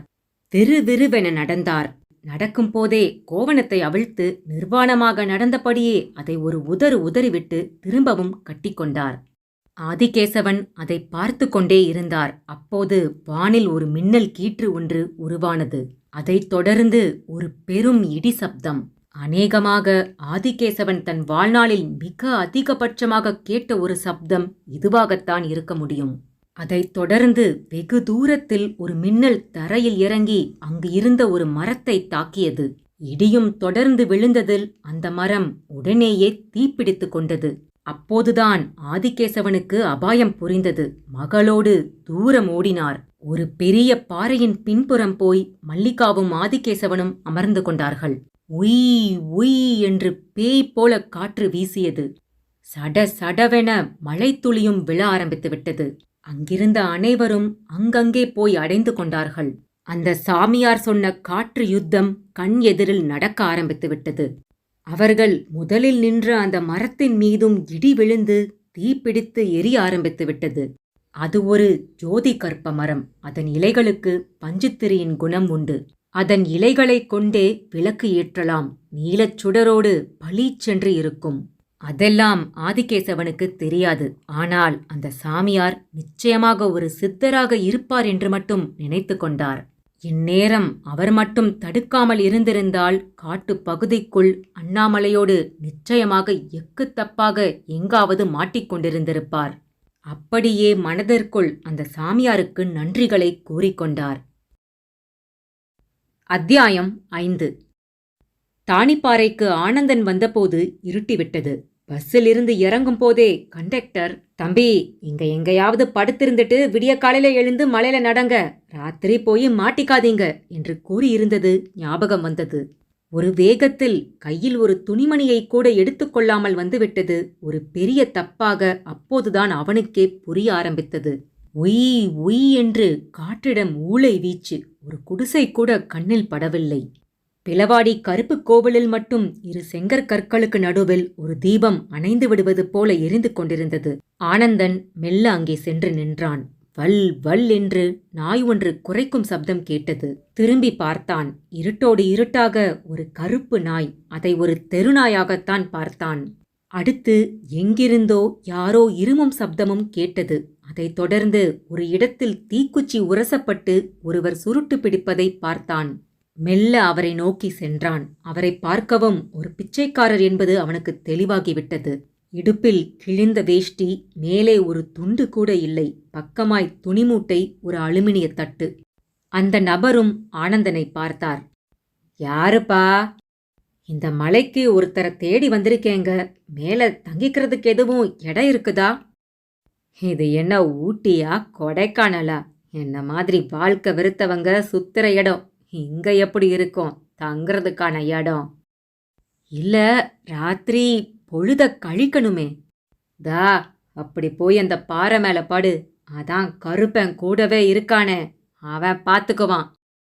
கருப்பனா? அது யாரு? இந்த நாயத்தான் சொன்னேன். இதான் கருப்பு, எங்களுக்கெல்லாம் காவல் தெய்வம் என்று சொன்னவர் விடாமல் இருமத் தொடங்கினார். ஆனந்தனுக்கு அங்கே நிற்க பிடிக்கவில்லை. மெல்ல நழுவினான். மெல்லிய இருட்டில் திக்கு திசை தெரியவில்லை. சதுரகிரி என்றால் திருப்பதி, பழனி போல் ஜே ஜே என்று மனிதர்கள் நடமாடும் இடமாக இருக்கும் என்று நினைத்து வந்தான். ஆனால் அது அப்படி இல்லை என்று அங்கு வந்த பிறகுதான் அவனுக்கு புரிந்தது. அப்போது ஒரு சிலர் கையில் தீப்பந்தங்களுடன் தூர இருந்து வந்தபடி இருந்தார்கள். ஆனந்தனுக்கு கொஞ்சம் நிம்மதியாக இருந்தது. அருகில் வந்துவிட்டார்கள். அவர்கள் தோளில் சாக்கு இருந்தது. தலையில் முண்டாசு கட்டியிருந்தார்கள். நல்ல கட்டுமஸ்தான உடம்புடன் காணப்பட்டார்கள். அவர்களும் ஆனந்தனை பார்த்தார்கள். ஒரு சின்ன உதவி, மேல போறதுக்கு வழி எங்க இருக்குன்னு சொல்றீங்களா என்று ஆனந்தன் அவர்களிடம் கேட்டான். மேலனா? மேல கோவில் இருக்குதாமே, அங்கதான். அது கிடக்கு 15-16 கல் தூரம். ஆமா, ஐயா இப்பதான் மலைக்கு முறை வர்றீங்களோ? ஆமாங்க, ஒரு பெரியவரை தேடி வந்திருக்கேன். சரிதான், இப்படி எத்தனை பேரு சாமியை தேடி வருவீங்க? அவர்களில் ஒருவன் கேட்டதில் ஆனந்தனுக்கும் அதிர்ந்தது. நீங்க என்ன சொல்றீங்க? சித்தர் சாமிங்களை பார்க்கறதுக்கும் அவங்க கிட்ட மருந்து வாங்கிட்டு போறதுக்கும் எத்தனை பேர் வருவீங்கன்னு கேட்டேன். மருந்தா? எனக்கு ஒன்றும் புரியலையே. ஆமா, இந்த மழையே ஒரு மருந்து தானே. நீங்க தப்பா புரிஞ்சிட்டீங்கன்னு நினைக்கிறேன். நான் பார்க்கணும்னு சொன்னது சித்தர் சாமிங்க கிடையாது. எங்க வீட்டுக்கிட்ட ஒரு பெரியவர் இருப்பாரு, அவரைத்தான். அப்படியாக்கும் சங்கதி. சரி சரி, அப்படியே எங்க கூடவே வாங்க. நாங்க மலைசாதி கூட்டம். எங்க ஊடு வாசல்லாம் கோவிலுக்கும் மேல இருக்கிற மலையில இருக்கு. அங்க விளைஞ்சதை எடுத்து வந்து சந்தைக்கு போய் வித்துட்டு திரும்பிக்கிட்டு கிடக்கும். பேச்சோடு பேச்சாக அவர்களோடு மலையேறத் தொடங்கிய ஆனந்தனை அந்த கருப்பு நாயும் பின்தொடரத் தொடங்கியது. அந்த இருட்டில் ஆனந்தன் அந்த நாய் தன்னை தொடர்வதை கவனிக்கவில்லை. மலைஜாதி பழியர்களுடன் நடக்க ஆரம்பித்தான். அதே சமயம் தனியாக வந்தது தப்போ என்றும் அவனுக்குள் ஒரு எண்ணம். பழியர்கள் தங்களுக்குள் பலவிதமான நாட்டுப்புற பாடல்களை பாடிக்கொண்டே நடந்தார்கள். அந்த இருட்டில் தனியாக போவதற்கு இப்படி இவர்களோடு சேர்ந்து கொண்டு போவது கொஞ்சம் பாதுகாப்பாகவும் தோன்றியது. சட்டென்று அவர்கள் நின்றார்கள். அவர்களிடமிருந்த தீப்பந்த வெளிச்சத்தில் ஒரு 50 அடி தூரத்தில் ஒரு பெரிய யானையும் அதை ஒட்டி ஒரு குட்டி யானையும் தெரிந்தது. அதை பார்க்கவும் நின்றுவிட்டார்கள். அவர்களிடம் பாட்டும் நின்று போனது. அந்த இருட்டில் யானை தெளிவாக தெரியாவிட்டாலும் ஒரு கருங்குன்று போல காட்சியளித்தது. பின் அது பிளிரியது. அந்த சப்தம் அவர்களை நோக்கி ஓடி வருவது போல கூட இருந்தது. அதைத் தொடர்ந்து ஆனந்தனை தொடர்ந்த கருப்பு நாய் குரைக்க ஆரம்பித்தது. நாய் குரைக்கும் சப்தம் கேட்கவும் அந்த யானை அப்படியே திரும்பி செல்ல ஆரம்பித்தது. அந்த நாயும் எல்லோருக்கும் தெரியும்படியாக ஒரு பாறை மேல் ஏறி நின்று கொண்டது. உடனே அந்த மலைஜாதி மக்களும், எலே கருப்பசாமிடா, சாமி என்று கன்னத்தில் போட்டுக்கொண்டார்கள். ஆனந்தனுக்குள் ஒரே வியப்பு. அவர்கள் மீண்டும் உற்சாகமாக நடக்கத் தொடங்கினார்கள். பாதைதான் படுமோசம். திண்டு திண்டாய் கற்கள், அவைகளுக்கு நடுவில் முட்செடிகள், நரநரவென்று கரளை மண், காற்றில் முரட்டுத்தனமாய் ஒரு குளிர். நடக்கும் வேகத்துக்கு அந்த குளிர் மட்டும் இல்லையெனில் வியர்த்து கொட்டியிருக்கும். பழியர்களில் ஒருவன் நடந்து கொண்டே பேச்சை ஆரம்பித்தான். தம்பி, எங்கிருந்து வந்திருக்கீங்க? நான் மதுரையிலிருந்து வரேங்க. இங்க சதுரகிரி மலை மேல மகாலிங்க சாமி கோவில் இருக்குதான், அதை பார்க்கத்தான் போய்கிட்டு இருக்கேன். தனியாவா வந்திருக்கீக? ஆமாங்க. ஏன் கேக்குறீங்க? தைரியம்தான். அதுவும் இந்த ராத்திரி வேளையில எந்த தைரியத்துல வந்தீக? இல்லங்க, மலைக்கு தாரோடு போகும், பஸ்ஸு காரெல்லாம் போகும்னு நினைச்சு வந்தேன். இங்க வந்த பிறகுதான் நடந்துதான் போக முடியும்னு தெரிய வந்துச்சு. உங்கள மாதிரி தாங்க ரொம்ப பேரு விவரம் புரியாம கிளம்பி வந்துடுறாங்க. நீங்களாவது பரவாயில்ல, சாமி கும்பிட வந்தேன். நீங்க சில பேரெல்லாம் ரொம்ப மோசம். சித்தர் சாமிங்க இங்க இருக்காங்களாமே, அவங்கள பார்க்க முடியுமான்னு கேட்டு எங்க உசுரை எடுப்பாங்க. ஆனந்தனுக்கு சற்று இடித்தது. தானும் கிட்டத்தட்ட சித்தர் மாதிரி ஒருவரைத்தான் தேடி வந்திருக்கிறான். இனி அதை அவர்களிடம் சொன்னால் எப்படி எடுத்துக்கொள்வார்களோ என்று தோன்றியது. அதனால் சாதுரியமாக பேச ஆரம்பித்தான். ஏங்க, அப்படின்னா இந்த மலையில சித்தர் சாமிங்களே இல்லையோ? இருக்காங்க, கஞ்சா குடிக்கிற சில சாமிங்க என்று ஒருவன் சொன்னபோது அவன் குரலில் பயங்கர இளப்பம். அப்படின்னா இப்ப நல்ல சாமிங்களே கிடையாதா? அட, என்ன தம்பி நீங்க, 50-60 வருஷத்துக்கு முந்தி இந்த மலைக்காடே பசுமையா பச்சை பசேன்னு இருக்கும். இப்ப அதுல 10ல் 1 பங்கு கூட இல்ல. 90 பங்கு மரத்தை வெட்டுன்னு வெட்டி இந்த மலையையே சொட்டையாக்கிட்டானுங்க. பத்தாக்குறைக்கு மலைக்கு சாமி கும்பிட வர உங்கள மாதிரி ஜனங்க வேற. வர்றவங்க எங்க சும்மா போறாங்க? மரக்கிளைய ஒடிக்க வேண்டியது, முயலை பிடிக்கிறேன், நரிய பிடிக்கிறேன்னு காட்டைய அழிச்சு புட்டாங்க. நாங்களும் நகந்து நகந்து மலை உச்சிக்கே போயிட்டோம். இல்லங்க, மேல நல்ல சாமிங்களே இல்லையான்னு நான் கேக்குறேன். ஆசாமிங்க தான் இருக்கானுங்க. யாராச்சும் நான் சித்தன்னு சொன்னா சுதாரிச்சுக்கங்க. உங்களுக்கு அந்த மருந்து தாரேன், இந்த மருந்து தாரேன்னு ஒரு பொற மாதிரி தருவாங்க. அதை சாப்பிட்டா 3 மணி நேரத்துக்கு எந்திரிக்க முடியாதபடி மயக்கம்தான் வரும். கண்ணு முழிச்சு பார்த்தா உடம்புல போட்டிருக்கிற துணிய கூட உருவிக்கிட்டு போயிருப்பானுங்க. ஆனந்தனுக்கு அதை கேட்டதும் பகீர் என்றது. சரி, நான் தெரியாமத்தான் கேட்குறேன். இப்படி ராத்திரியோட ராத்திரியா கிளம்பி வர அளவுக்கு அப்படி என்னதான் சிக்கலு? இல்லைங்க, சிக்கல்லாம் எதுவும் இல்லை. அப்ப என்ன, இதே சிவசாமி தான் உங்க ஊர்ல மீனாட்சி அம்மன் கோவில்லையும் இருக்குதே. ஒரே சாமிய எத்தனை இடத்துக்கு வந்து கும்பிடுவீக? இல்லைங்க, நான் கும்பிட மட்டும் வரல. என் வீட்டுக்கிட்ட விபூதி தாத்தான்னு ஒருத்தர் இருப்பாரு. அவர் அடிக்கடி இங்க வருவாரு. அவரை தேடிட்டு தான் வந்திருக்கேன். அது சரி, எங்களுக்கு தெரிஞ்சு மேல கோவில்ல ஒரு 4-5 பேர் இருந்தா ஜாஸ்தி. இந்த குளிருக்கு யாராலையும் மேல இருக்க முடியாது. நடக்கிறதால உங்களுக்கு இப்ப தெரியல. ஒரு 10 நிமிஷம் உட்காந்து பாருங்க, அப்ப தெரியும். அவர்களிடம் பேசிக்கொண்டே வந்ததில் நெடுதூரம் வந்தது புரிந்துவிட்டது. அவர்கள் சொன்ன தகவல்கள் மனதிற்கு சோர்வாக இருந்தது. வீட்டை விட்டு கிளம்பும்போது இருந்த நம்பிக்கை இப்போது இல்லை. மேலே விபூதி தாத்தா இருந்தால் உடனடியாக அந்த அமிர்தத்தை வாங்க வேண்டும். இல்லாவிட்டால் பவித்ராவால் தாக்குப்பிடிக்க முடியாது. குழந்தை பவித்ராவின் முகம் ஒரு வினாடி கண்முன் வந்து போனது. அப்படியே ஒரு ஓரமாக அமர்ந்தான். மேல்சட்டையெல்லாம் வியர்வை ஈரம். மனம் களைக்கும் போது உடம்பும் களைத்து போவது வாடிக்கைதானே. சாமியோ, உட்காராதீங்க, தம்மு கட்டி கூட வாங்க. வழியில ஊமச்சாமி குடிசை ஒன்று வரும், அங்க தங்கிட்டு பொழுது விடியவும் கிளம்பி நடங்க என்று ஒரு பளியன் சொன்னான்.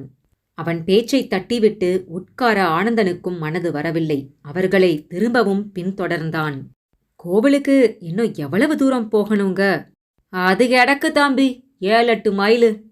அந்த பதில் அவனை இன்னும் சோர்வடைய செய்தது. அத்தியாயம் 5. ஊமைச்சாமி குடிசைக்குள் லேசான வெளிச்சம் தெரிந்தது. சாமி வெளியில் அமர்ந்து கொண்டு சுருட்டு பிடித்தபடி இருந்தார்.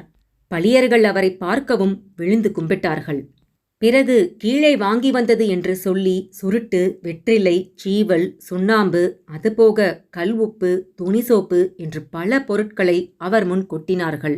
அவரும் அவைகளை வாங்கிக் கொண்டு பதிலுக்கு அவர்கள் தலையில் வாயால் ஊதி நெற்றியில் விபூதி பொட்டு வைத்து அனுப்பி வைத்தார். கருப்பு நாயும் அவர் அருகில் போய் சாதுவாக அமர்ந்து கொண்டது. பளியர்கள் ஆனந்தனை அவருக்கு காட்டி, சாமி, இவரு சாமி கும்பிட வந்தவரு. ராத்திரி உங்க குடிசையில தங்கியிருந்துட்டு காலையில போகட்டும். நம்ம மலைய பத்தி சரியா தெரிஞ்சுக்காம கிளம்பி வந்துட்டாரு போல என்று சொல்லிவிட்டு சென்று விட்டார்கள். ஆனந்தன் அவரையே உற்று பார்த்தபடி நின்றான். அவரும் பார்த்து சிரித்தார். அருகில் அழைத்தார். எதிரில் உட்காரச் சொல்லிவிட்டு உள்ளே சென்று மண்கலயத்தில் தண்ணீர் எடுத்து வந்தார். அந்த நேரத்திற்கு ஆனந்தனுக்கும் அதுதான் அமுதம். அப்படியே அள்ளி பருகி முடித்தான். கருப்பு நாய் இடையிட்டு குரைத்தது. அவரும் திரும்பி பார்த்துவிட்டு, என்ன ஓலா என்று கேட்கவும் ஆனந்தனுக்கு பகீர் என்றது. ஊமைசாமி பேசியதுதான் காரணம். சாமி, நீங்க பேசுவீங்களா என்று கேட்டான். எப்பவாவது, வருஷத்துக்கு 1 தடவை 2 தடவை. இல்ல சாமி, உங்களை ஊமசாமின்னு சொன்னனால நீங்க பேச மாட்டீங்கன்னு நினைச்சேன். அதனால என்ன, நினைச்சிட்டு போ. அவர் அதை சாதாரணமாக ஒப்புக்கொண்டார். அதுவே அவனை என்னவோ செய்தது. ஆமா, தன்னந்தனியா இந்த மலைக்கு இப்படி நடுராத்திரின்னு பார்க்காம வர அளவுக்கு அப்படி என்னப்பா உனக்கு சிக்கல்? ஆமா சாமி, சிக்கல் தான், பெரிய சிக்கல்.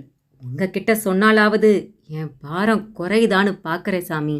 ஆனந்தன் பவித்ரா பற்றிய விஷயத்தை சொல்ல ஆரம்பித்தான். அதே நடுநிசி வேளை அதே மலைக்காட்டில் ஒரு பாறை மேல் படுத்து கொண்டிருந்தான் அண்ணாமலை. அவன் பார்வை திரும்பி திரும்பி பார்த்தபடி இருந்தது. அவன் பார்த்த பாதை மேல் ஆதிகேசவனும் அவர் மகளும் இன்னும் சிலரோடு மெல்ல நடந்து வந்து கொண்டிருந்தார்கள். அந்தச் சடைப்பிடித்த சாமி அப்போதே போய்விட்டார் என்பதும் அவர்கள் கிட்டே நெருங்கவும் தெரிந்தது. பெரிய காற்றும் மழையும் வந்து ஓய்ந்துவிட்ட நிலையில் வழித்தடத்திலும் சற்றுச் சகதி. அண்ணாமலை படுத்திருக்கும் பாறை அருகே வரவும் அவனே குரல் கொடுத்தான். வாங்க சார், இங்க வரதுக்கே இவ்ளோ நேரம் ஆயிடுச்சா? ராத்திரி நேரம் தம்பி, மழை சகதி வேற, நடக்கிறதே பெரும் பாடால இருக்கு. ஆமா, அங்க இருந்த அந்த சாமியாரு, அவரு எங்க? அவரு அப்பவே போயிட்டாரு. அடேங்கப்பா, என்ன ஒரு காத்து, என்ன ஒரு மழை. சரி சரி, இப்படி வாங்க, இங்க ஒரு மலை குகை இருக்கு, உள்ள ஒரு லிங்கமும் இருக்கு, படுத்துட்டு விடிஞ்சதும் போகலாம். அண்ணாமலை தன் திட்டத்திற்கு அடி போட்டான்.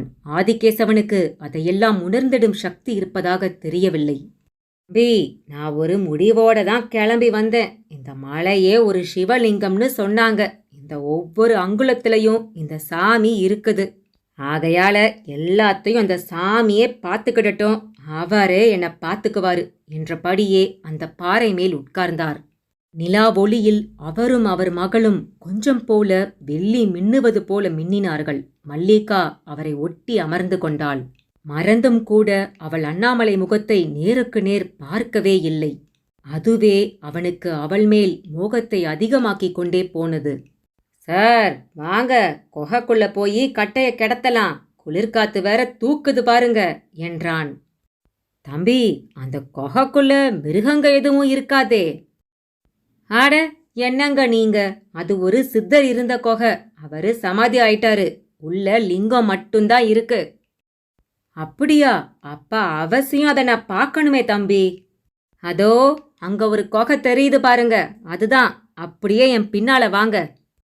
அண்ணாமலை வழிகாட்டியபடி முன்னால் நடந்தான். ஆதிகேசவனோடு வந்த சிலர் அண்ணாமலையை பின்தொடராமல் அவர்கள் மேலே சென்று விட்டார்கள். ஆதிகேசவனும் மல்லிகா மட்டும் அவனை பின்தொடர்ந்தார்கள். கால் கொலுசு சப்தம் அந்த இரவில் துல்லியமாக கேட்டது. அது அண்ணாமலைக்குள் நெருப்பை மூட்டியது. ஒரு வழியாக குகையை எட்டினான். உள்ளே குளவிக்கல் கணக்காய் ஒரு சிவலிங்கம். அதன் முன் அடக்கமாய் ஒரு விளக்கு எரிந்து கொண்டிருந்தது. சின்ன அளவில் வெளிச்ச வட்டம். லிங்கத்தின் மேல் காட்டுப்பூக்கள் போடப்பட்டு அவை காய்ந்து போயிருந்தன. சற்று உள்ளே சென்றவர் சமதளம் போன்ற பாறை மேல் அமர்ந்தார். சிலுசிலுப்பு அப்பி எடுத்தது. முதலில் உடம்பில் ஷாக் அடித்தது போல் இருந்தது, பின் நார்மலானது. ஆதிகேசவன் நெட்டி சோம்பல் முறித்தார். அப்படியே மகளை பார்த்தார். மல்லிகா கண்ணு, நீ படுடா, அப்பா முழிச்சிட்டு இருக்கேன், தைரியமா தூங்கு என்றார். ஆட, என்ன சார் நீங்களும் படுங்க, எதுக்கு முழிச்சுக்கிட்டு? இந்த ராத்திரியில இப்படி ஒரு இடம் கிடைக்கிறது எவ்வளவு கஷ்டம் தெரியுமா? இருக்கட்டும் தம்பி, எனக்கெல்லாம் கண்ணு முழிச்சு பழக்கம். என் மகளுக்கு தான் இப்படி நடக்கிறதுல இருந்து எல்லாமே புதுசு. இருந்தாலுங்க, உங்க நம்பிக்கை நினைச்சா எனக்கு ஒரு பக்கம் சிரிப்பு தான் வருது. சிரிக்கிறதுக்கு என்ன தம்பி இருக்கு? என்ன இருக்குதாவா? உங்க மகளுக்கு பேச்சு வந்துடும்னு நம்பித்தானே வந்திருக்கீங்க? ஆமா தம்பி, நாடி ஜோசியத்துல அப்படித்தானே வந்துச்சு.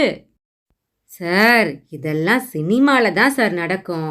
இத்தனை வருஷமா பேசாதவங்க மாலைக்கு வந்த உடனே பேசிடுவாங்களா? தம்பி, எனக்கு நம்பிக்கை இருக்கு. நாடி ஜோசியத்துல சொன்னபடி நடக்கும். என்னமோ போங்க. இந்த மலைக்காட்டுல நான் 30 வருஷமா சுத்தி வரேன். இப்படியெல்லாம் ஒரு அதிசயத்தை நான் பார்த்ததும் இல்லை, கேள்விப்பட்டதும் இல்லை.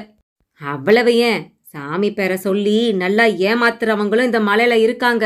அவங்கள கூட இந்த சாமி ஒண்ணுமே பண்ணதில்ல. தம்பி, என் மக நமச்சிவாய நமச்சிவாயன்னு 1 கோடி தடவை எழுதுனா. அதோட பலன்தான் ஒரு குறிப்பிட்ட நாடி ஜோஷியர் பத்தி தெரிய வந்துச்சு.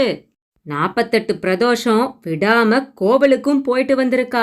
அதோட பலன்தான் இந்த மலைய நாங்க தொட்டிருக்கோம். அந்த சாமி எங்களை கைவிட மாட்டாருப்பா.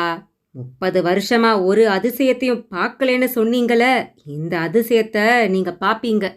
ஆதிகேசவன் கொஞ்சம் கூட சந்தேகமின்றி பேசியதுதான் ஆச்சரியம். நடுநடுவே கொட்டாவையும் விட்டார். சரி படுங்க, நானும் இப்படி கட்டைய கிடத்துறேன். அதுக்கு முந்தி பாத்ரூம் எதுவும் போகணும்னா போயிட்டு வந்துருங்க. அதுவும் சரிதான் என்று அவர் எழுந்து வெளியே சென்றார். அவனும் அவரை பின்தொடர்ந்தான். மல்லிகா நிமிர்ந்து பார்த்தாள். ஒரு கையை மடக்கி அதன் மேல் தலையை வைத்து தாவணி தலைப்பால் இழுத்து போர்த்தி கொண்டாள். அவளை பார்த்தபடியே சென்ற அண்ணாமலைக்குள் படுவேகமாக சில குரூர முடிவுகள். ஆதிகேசவன் சென்ற வேலையை முடித்ததும், சார், இப்படியே இங்க வாங்க, கால் கழுவிக்க இந்த பக்கமா சின்னதா ஒரு ஓட ஓடுது என்றான்.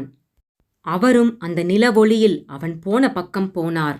அவன் ஒரு பாறை மேல் ஏறி நின்று கொண்டு அவரையும் அழைத்தான். என்ன தம்பி, மேலே ஏறிக்கிட்டீங்க? நீங்களும் வாங்க, இங்கிருந்து பார்த்தா கோவில் தெரியும் என்று தூண்டில் போட்டான்.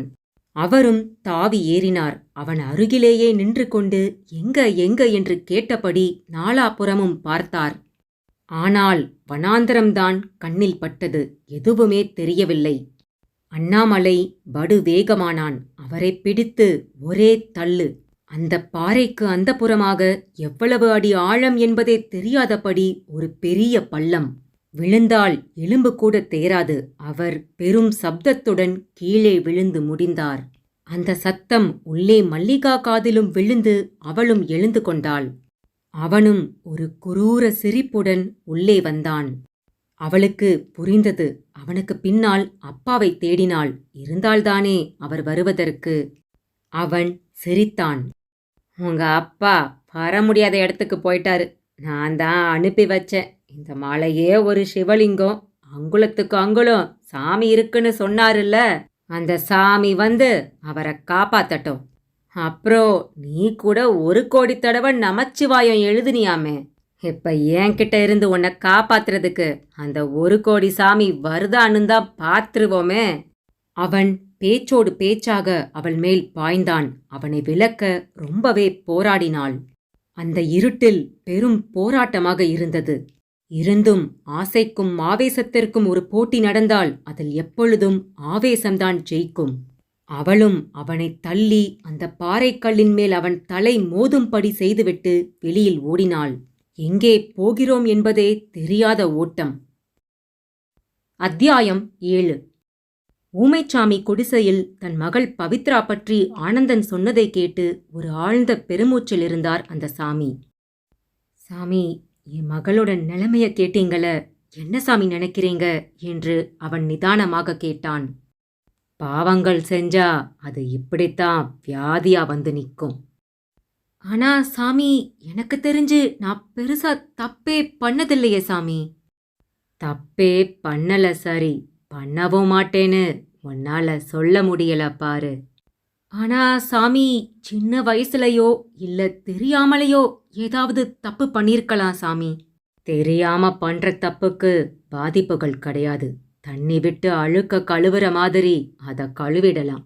ஆனா தெரிஞ்சு செய்யற தப்புக்கு விமோச்சனமே கிடையாது. என்ன சாமி சொல்றீங்க? எத்தனை பேரு எப்படி எப்படியெல்லாம் பாவம் செஞ்சுக்கிட்டு இருக்காங்க தெரியுமா? எனக்கு தெரிஞ்சு கொலைகாரங்க, மோசமானவங்களெல்லாம் கோடியில புரள்றாங்க. அவங்களுக்கெல்லாம் தர்மத்தின் காவலன்னு பட்டம் வேற. அவங்களுக்கெல்லாம் வாழ்க்கையில கண்டிப்பா சோதனைகள் வரும் தம்பி. செஞ்ச தப்புக்கு தண்டனைய அறுவடை பண்ணியே தீருவாங்க. சரி சாமி, ஆனா என் மக இப்படி இருக்கிறதுக்கு ஏன் பாவந்தா காரணமா? கண்டிப்பா நீ செஞ்சதோ இல்ல உன் முன்னோர்கள் செஞ்சதோ அதோட விளைவுதான் இது. சாமி, எனக்கு தெரிஞ்சு நான் பெரிய பாவமே பண்ணதில்ல சாமி. என்னோட முன்னோர்கள் யாரோ செஞ்ச தப்புக்கு என் மக கஷ்டப்படுறது என்னால பார்க்க முடியல சாமி. இதுக்கு பரிகாரமே கிடையாதா? அது தப்போட தன்மைய பொறுத்தது. கொலை, கொள்ள, காமம், பேராசை, பொறாம, பொய் சொல்றது, நம்பிக்கை துரோகம் பண்றது, பெரியவங்களை இழிவுபடுத்துறது, அடுத்தவங்களுக்கு கெட்டது நினைக்கிறதுன்னு எல்லாமே பாவச் செயல்தான். ஒருத்தன்கிட்ட சண்டைய போட்டு அவன் சட்டைய கிழிச்சா தச்சு கொடுத்துடலாம், இல்ல புதுசு வாங்கி கொடுத்துடலாம். ஆனா அவனையே கொன்னுட்டா உயிரை எப்படி மீட்க முடியும்? இதுக்கெல்லாம் விமோச்சனமே கிடையாது. சாமி, இதுல ஏன் பாவமோ இல்ல என் முன்னோர்களோட பாவமோ எந்த ரகம் சாமி?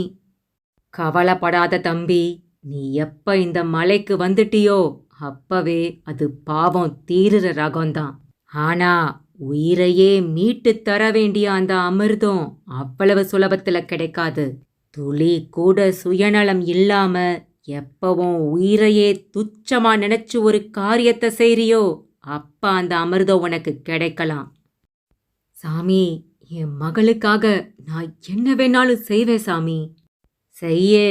செஞ்சா தானி நல்ல தகப்பன், நல்ல மனுஷன், நல்ல கர்மம் பண்ணி இருந்தா தான் இந்த மலைக்கே வர முடியும்.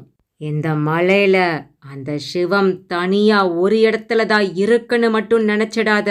இந்த மலையே சிவம், வீசுற காத்து கூட சிவம். நீ இந்த மலைய மிதிச்சிட்ட, கிளம்பு. இனி நீயாச்சு, உன் கர்மமாச்சு. அவர் பளியர்களுக்கு செய்ததைப் போலவே உச்சந்தலையில் ஊதி அவன் நெற்றியிலும் விபூதி போட்டு அனுப்பி வைத்தார். ஆனந்தனும் வணங்கிவிட்டு கிளம்பினான். அது அதிகாலை பிரம்ம முகூர்த்த வேலை. அவனோடு அந்த கருப்பு நாயும் சேர்ந்து கொண்டது. தம்பி, இது சாதாரண நாய் இல்ல, கருப்பன். உன் கூட வருதுன்னா ஏதோ நடக்கப் போகுதுன்னு அர்த்தம். பார்த்து போ என்று போகிற போக்கில் அவர் சொன்னது அவனுக்கு அடுத்த கட்ட ஆச்சரியமாக இருந்தது. அங்கே அந்த அதல பாதாள பள்ளத்தில் விழுந்திருந்த ஆதிகேசவன் மலைக்கொடிகளின் ஊடே மெத்தென்ற இலைத்தலை மேல் விழுந்து கிடந்ததுதான் ஆச்சரியம். அந்த காலை வேளையில் சூரியனின் கதிர்பட்டு அந்த மலையே ஒரு புத்துயிரோடு காட்சி தந்தது. நகரங்களில் சுத்தமாக அழிந்துவிட்ட தூக்கணாங்குருவி கூட்டமும் சில அபூர்வ பட்சிகளும் அந்த பகுதியில் ஒரு பெரும் மாநாட்டையே தொடங்கிவிட்டன. மயக்கத்தில் கொடிகளின் பிடியில் கிடந்த ஆதிகேசவன் முகத்திலும் சூரிய கதிர் ஒன்று சுள்ளென்று தாக்கியதில் மயக்கம் நீங்கி கண்கள் திறந்தார். ஒரு வினாடி எதுவும் புரியவில்லை. கண்களை கசக்கிக் கொண்டு கையை அசைத்தபோது கொடிகளின் பாகங்களில் விலகல் ஏற்பட்டு உடம்பு திரும்ப கீழே இறங்க ஆரம்பித்தது. சுதாரித்துக் கொண்டு இரு கைகளாலும் பருமனான ஒரு கொடியை பிடித்து கொண்டு கீழே பார்த்தார். அவர் கண்களையே அவரால் நம்ப முடியவில்லை. கீழே ஒரு தடாகம். அதில் ஏராளமாய் அல்லி மலர்கள். ஒரு பக்கமாய் ஒரு கஸ்தூரி மான் ஒன்று தன் குட்டியுடன் நீர் குடித்துக் கொண்டிருந்தது. அந்த தடாகத்தில் துளி கூட அசைவின்றி சில சித்த புருஷர்களின் உடம்புகள் சவம் போல மிதந்து கொண்டிருந்தன. அது ஒருவித யோக பயிற்சி. ஆதிகேசவனுக்குள் அந்த காட்சி ஒரு பெரும் கிளர்ச்சியையே உண்டு பண்ணிவிட்டது. அப்படியே கொடியை பிடித்து கொண்டே கீழே இறங்கினார். உடம்பில் சட்டை கிழிந்து வேட்டி ஒரு உயரத்தில் சிக்கியிருந்தது. இடுப்பில் பட்டாப்பட்டி டிராயர் மட்டும் அவிழாமல் மானம் காத்தபடி இருந்தது. கழுத்து சங்கிலி கூட அப்படியே இருந்தது. பொத்தென்று கொடியின் பிடியிலிருந்து தரையில் விழவும் சப்தம் ஏற்பட்டது. ஆனால் அதனால் எல்லாம் தடாகத்தில் மிதக்கும் சாமிகள் தங்கள் கண்களை திறக்கவில்லை. தண்ணீர் குடித்துக் கொண்டிருந்த அந்த கஸ்தூரி மான் மட்டும் சப்தம் கேட்டு வேறு பக்கமாக முணுக்கென்று ஓடியது. ஆதிகேசவன் கைகளை கூப்பிக்கொண்டு அந்த தடாகத்தையே ஒரு கோவில் போல கருதி சுற்றி வந்துவிட்டு குளத்து தண்ணீரையும் எடுத்து தலைமேல் தெளித்து கொண்டார். அப்படியே அண்ணாந்து பார்த்தபோதுதான் விழுந்த தூரம் தெரிந்து மயக்கமே வர பார்த்தது. இரவு தான் தள்ளப்பட்டதும் அப்போதுதான் நினைவுக்கு வந்தது. அடுத்த நொடியே மகள் மல்லிகா நினைப்பு வந்து உடம்பு பதற ஆரம்பித்து விட்டது. ஐயோ, பாவி பையன் என தள்ளி விட்டுட்டு என் மகளை என்ன பண்ணானே தெரியலையே என்று வாய்விட்டு கத்திவிட்டார். அங்கிருந்து வேறு இடங்களுக்கு போகவும் வழி தெரியவில்லை. சாமிகளும் கண்களையே திறந்து பார்க்காதபடி ஜலசமாதி நிஷ்டையில் இருந்தார்கள். அவர்களை கூப்பிட்டு பார் என்று உள்ளுணர்வு சொன்னபோதும் ஒரு வகை அச்சம் வாயை கட்டியது. சற்று தாகமாகவும் இருந்தது. எனவே தடாக நீரை முண்டு குடித்தார். அது அமிர்தமாக இனித்தது. உடம்பிலும் ஒரு புது தெம்பு. தண்ணீரை திரும்ப திரும்ப முண்டு குடித்தார். அப்படியே மேலெல்லாம் தெளித்துவிட்டு குளித்தது போலவும் பரவசமானார். அப்போது திடீரென்று ஒரு புலியின் உருமல் சப்தம் கேட்டது. சப்த நாடியும் உடனேயே அடங்கிவிட்டது. சப்தம் வந்த திக்கில் பெரிய புதர், தட்டு தட்டாய் மணி பிளான்ட் போல இலைகள். அந்த இலைகளுக்கு நடுவில் ஒரு புலி. அது திம் திம் என்று நடந்து வந்த விதமே அவருக்குள் பாதி உயிர் போய்விட்டது. சட்டென்று ஒரே ஒரு உபாயம்தான் தோன்றியது. தொம்மென்று அந்த தடாகத்துக்குள் விழுந்து விட்டார். அந்த மிதக்கும் சித்தர்களுக்கு பக்கமாய் போய் நீந்தியபடியே மிதக்க ஆரம்பித்தார். அந்த புலியோ சர்வசாதாரணமாக வந்து தடாகத்து தண்ணீரை நன்றாக நக்கி குடித்துவிட்டு எனக்கென்ன என்று திரும்பி போய்விட்டது. ஆதிகேசவனுக்கும் போன உயிர் திரும்பி வந்த மாதிரி இருந்தது. அப்படியே லேசாக தண்ணீருக்கு அடியில் மூழ்கினார். மூழ்கின நொடி காதுக்குள் நமச்சிவாய நமச்சிவாய என்று யாரோ முணுமுணுப்பது போல ஒரு சப்தம். சுற்றிலும் ஒரு சாண் நீளத்துக்கு நிறையவே மீன்கள் வேறு நீந்திக் கொண்டிருந்தன. அவைகள்தான் ஒருவேளை தண்ணீருக்குள் முணுமுணுக்கிறதோ என்று கூட ஒரு பிரம்மை தட்டினது. உள்ளே தண்ணீர் பளீச்சென்று இருந்தது. சற்று தூரம் நீந்தினார். ஒரு இடத்தில் சில சிவலிங்கங்கள் கண்ணில் பட்டன. பாசிகள் பூத்த பச்சை நிற லிங்கங்கள். ஒவ்வொரு லிங்கமும் அதிகபட்சம் 1 அடி உயரம் 1 அடி அகலம் இருக்கலாம். மும்மூன்றாய் மொத்தமாய் 9 லிங்கங்கள். அவைகளின் தரிசனம் கிடைத்த அதே நொடி மூச்சுவிட முடியாத அவஸ்தை ஆதிகேசவனை மேலே நோக்கி தள்ளிவிட்டது. மேலே வந்த நொடி வெளிக்காற்றை இழுத்து ஒரு பெருமூச்சு விட்டார்.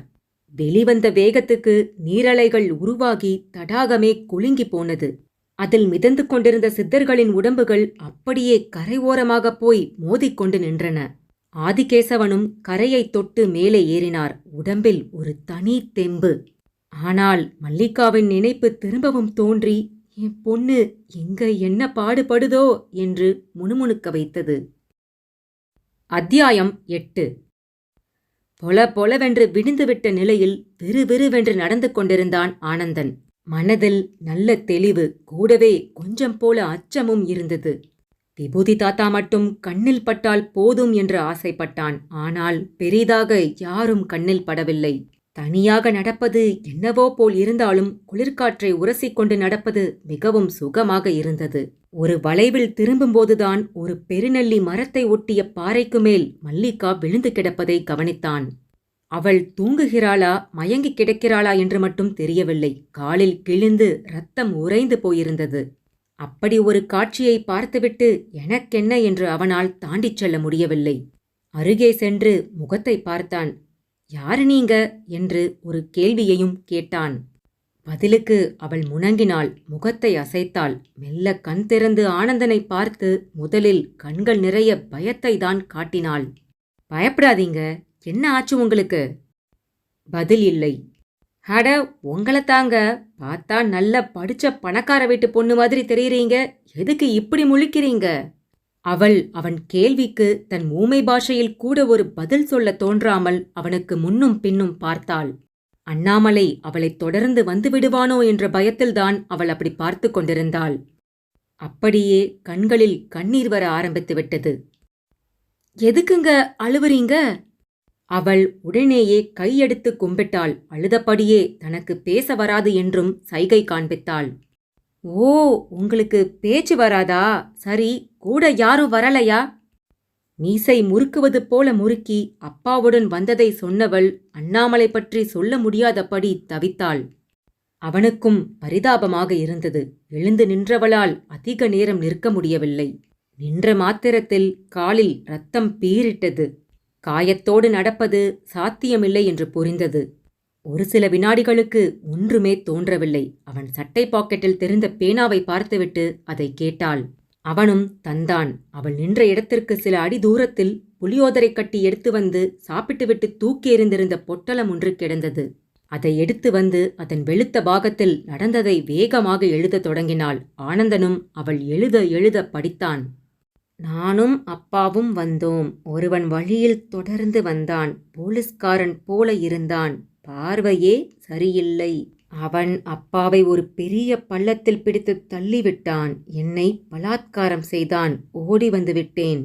அவன் வந்துவிடுவானோ என்று பயமாக உள்ளது என்று அவள் எழுதியதை படிக்கவும் ஒருவித கோபம் பீரிட்டது அவனுக்கு. சரிம்மா, தைரியமாயிரு. நீங்க தனியா நிக்காத, ஏன் கூட மேல வா. அவள் பா பா என்று அவள் அப்பா ஆதிகேசவன் பற்றி வாயெடுத்தாள். உங்க அப்பாவை தள்ளிவிட்ட இடம் எதுன்னு தெரியுமா? அவள் தலை மறுப்பாக ஆடியது. தெரியாம எங்கன்னுமா போய் தேடுறது? அவளோ போவோம், தேடுவோம், உதவுங்கள் என்கிற மாதிரி கையை கூப்பினாள். அவனும் சரி, என்னால முடிஞ்ச அளவு உதவி செய்றேன் என்றான். ஆனால் அவளால் ஒரு அடி கூட எடுத்து வைக்க முடியவில்லை. கற்கள் அந்த அளவு காலை கிழித்து ரணமாக்கிவிட்டிருந்தது. ஆனந்தன் பார்த்தான். அவன் சட்டையை கழற்றி அதை 2ஆக கிழித்து அவள் காலுக்கு கட்டுப்போட்டான். அவள் கண்களில் நன்றி உணர்ச்சி. இப்போது அவளால் நடக்க முடிந்தது.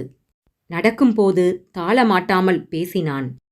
இந்த மலைக்கு நான் கிளம்பி வரும்போது இப்படியெல்லாம் நடக்கும்னு நான் கற்பனை கூட பண்ணி பார்க்கல.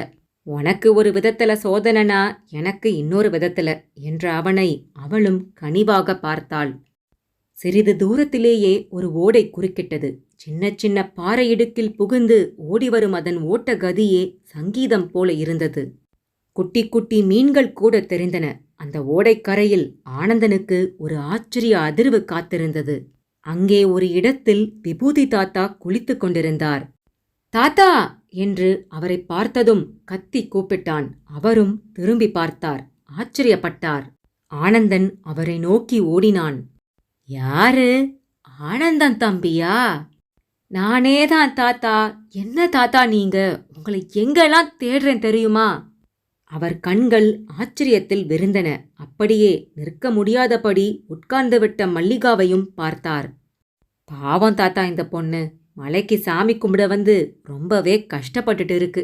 சரி தாத்தா, என் விஷயத்துக்கு வரேன். எனக்கு இப்ப ஒரு உண்மை தெரியணும். என்னப்பா உண்மை? 2 நாளைக்கு முந்தி எங்க வீட்டுக்கு பஞ்சாமிர்தம் பிரசாதம் தந்தீங்களே, ஞாபகம் இருக்கா? ஏன்பா இல்லாம? நவலிங்க பிரசாதமாச்சே அது. நவலிங்க பிரசாதம்னா? ஆமா தம்பி, அது பாஷான நவலிங்கங்களுக்கு அபிஷேகம் செஞ்ச பிரசாதம். ஏன் தம்பி, அதுக்கென்ன? தாத்தா, அதை சாப்பிட்ட என் மகளுக்கு உடம்பு நல்லாயிடுச்சு. சுருண்டு படுத்தே கிடந்தவ அதை சாப்பிட்ட உடனே எவ்வளவு சுறுசுறுப்பா ஆனா தெரியுமா? பிரசாதம் இல்லையா, அதான் வேலை செஞ்சிருக்கு. தாத்தா, உங்களுக்கு தான் அது பிரசாதம். டாக்டர் அதுல மருந்து இருக்கிறதா சொல்றாரு. என்ன இருக்கும்ல, நவபாஷண லிங்கம்னாலே மருந்து தானே. தாத்தா தாத்தா, நான் இப்ப அதை பார்க்கணும். அதுக்கு திரும்ப அபிஷேகம் பண்ணி பஞ்சாமிர்தமோ பாலோ இல்ல தேனோ உடனே வேணும் தாத்தா. அது கிடைச்சாதான் என் மக பிழப்பா தாத்தா. இந்த காட்டுல அது எங்க இருக்கு தாத்தா? அது ரொம்ப தூரத்துல இருக்கேயா. அதுவும் இப்ப அது மச்சமுனி தடாகத்துல இருக்கும். அதுல தண்ணி திடீர் திடீர்னு ஏறும் இறங்கும். இறங்கி உள்ளிருக்கிறது தெரியும் போதுதான் அபிஷேகமே பண்ண முடியும். தாத்தா, எனக்கு அதை பார்க்கணும் தாத்தா. அதான்ப்பா, அதுக்கு ரொம்ப தூரம் போகணுமே. உன்னால மேடு பள்ளத்துல எல்லாம் ஏறி இறங்க முடியாதுயா. தாத்தா, உங்களாலே முடிகிற போது என்னால முடியாதா? துடித்தான் ஆனந்தன். மல்லிகா அவன் பேசுவதை கேட்டுக்கொண்டே இருந்தாள். சரி வா, இப்பவே கிளம்புனாதான் சாயந்தரமாவது அங்க போய் சேர முடியும். உற்சாகமாக அவரோடு கிளம்ப தயாரானவனுக்கு சட்டென்று நெருடியது. மல்லிகாவை என்ன செய்வதென்று தெரியவில்லை. ஏ பொண்ணு, இப்ப என்னால உன் கூட வர முடியாது, என்ன பண்ணலாம் என்று அவன் சொன்னதும் அவளுக்கு கண்ணீர் வந்துவிட்டது. ஓவென்று அழத் தொடங்கிவிட்டாள். இதோ பாருமா, ஏதோ என்னால செய்ய முடிஞ்ச உதவிய செஞ்சேன். அதிகம் எதிர்பார்த்தா எப்படிமா? பா பா என்று மீண்டும் அழுதாள். இதோ பாருமா, பள்ளத்துல விழுந்தவரு உயிரோட இருக்காரோ இல்லையோ, போலீஸ் கேஸ் வேற. வம்பா போயிடுமா. நானே என் மக உயிரை காப்பாற்ற வேண்டிய கட்டாயத்துல இருக்கேம்மா. அவளோ தொடர்ந்து கைகளை கூப்பி அவனை கண்ணீர் மல்க பார்த்தாள். நடக்க முடியாத கால்களை வேறு காட்டினாள். விபூதி தாத்தாவும், ஆனந்தம், இதுக்கு என்னப்பா பிரச்சனை என்றார். அதை ஏன் தாத்தா கேக்குறீங்க? இவளை பார்த்தாலும் பாவமா இருக்கு. சரி, சட்டுன்னு சொல்லுப்பா, ஏன்னா என் திட்டம் வேற. உங்க திட்டம் வேறனா உங்களுக்கு என்ன வேலை தாத்தா? அதுவும் இந்த மலைக்காட்டுல? எவ்வளவோ வேலைங்க. நான் இப்ப பல சித்தர் சாமிங்களுக்கு தொண்டு செய்யற ஒரு தொண்டன். ஒரு சாமிக்கு கால் பிடிச்சு விடுவேன், ஒரு சாமிக்கு சுருட்டு வாங்கிட்டு வந்து தருவேன், ஒரு சாமி சுக்கு கஷாயம் கேட்கும், போட்டு தருவேன். தாத்தா, இந்த வயசுல உங்களுக்கு எதுக்கு தாத்தா இந்த வேண்டாத வேலையெல்லாம்? மேலோட்டமா பார்த்தா அப்படித்தான் தெரியும். ஆனா நான் ஒன்னும் காரணமில்லாமலாம் பண்ணல. அது என்ன காரணம்? அது எதுக்கு உனக்கு? நீ சட்டுன்னு இப்ப ஒரு முடிவுக்கு வா. விபூதி தாத்தா ஏதோ புதிர் போல பேசினார். ஆனந்தனுக்கு தர்ம சங்கடமாகிவிட்டது. தாத்தா, இந்த பொண்ணு கூட என்னால போக முடியாது. வேணும்னா இந்த பொண்ணையும் நம்ம கூட கூட்டிட்டு போவோமா? ஓ, தாராளமா. ஆனா காலுக்கெல்லாம் கட்டு போட்டிருக்குது. இந்த பொண்ணு நடக்குமா? அது எல்லாம் நடக்கும் தாத்தா என்று சொல்லிவிட்டு அவள் பக்கம் திரும்பினான். இந்தாம்மா, நீயும் எங்க கூட வா. ஆனா வழியில வேற யாராவது பார்த்தா அவங்க கிட்ட ஹெல்ப் கேட்டுக்கோ. ஏன்னா என் பொண்ணுக்கு சீக்கிரமா மருந்து கிடைச்சாதான் அவளை நான் காப்பாத்த முடியும்.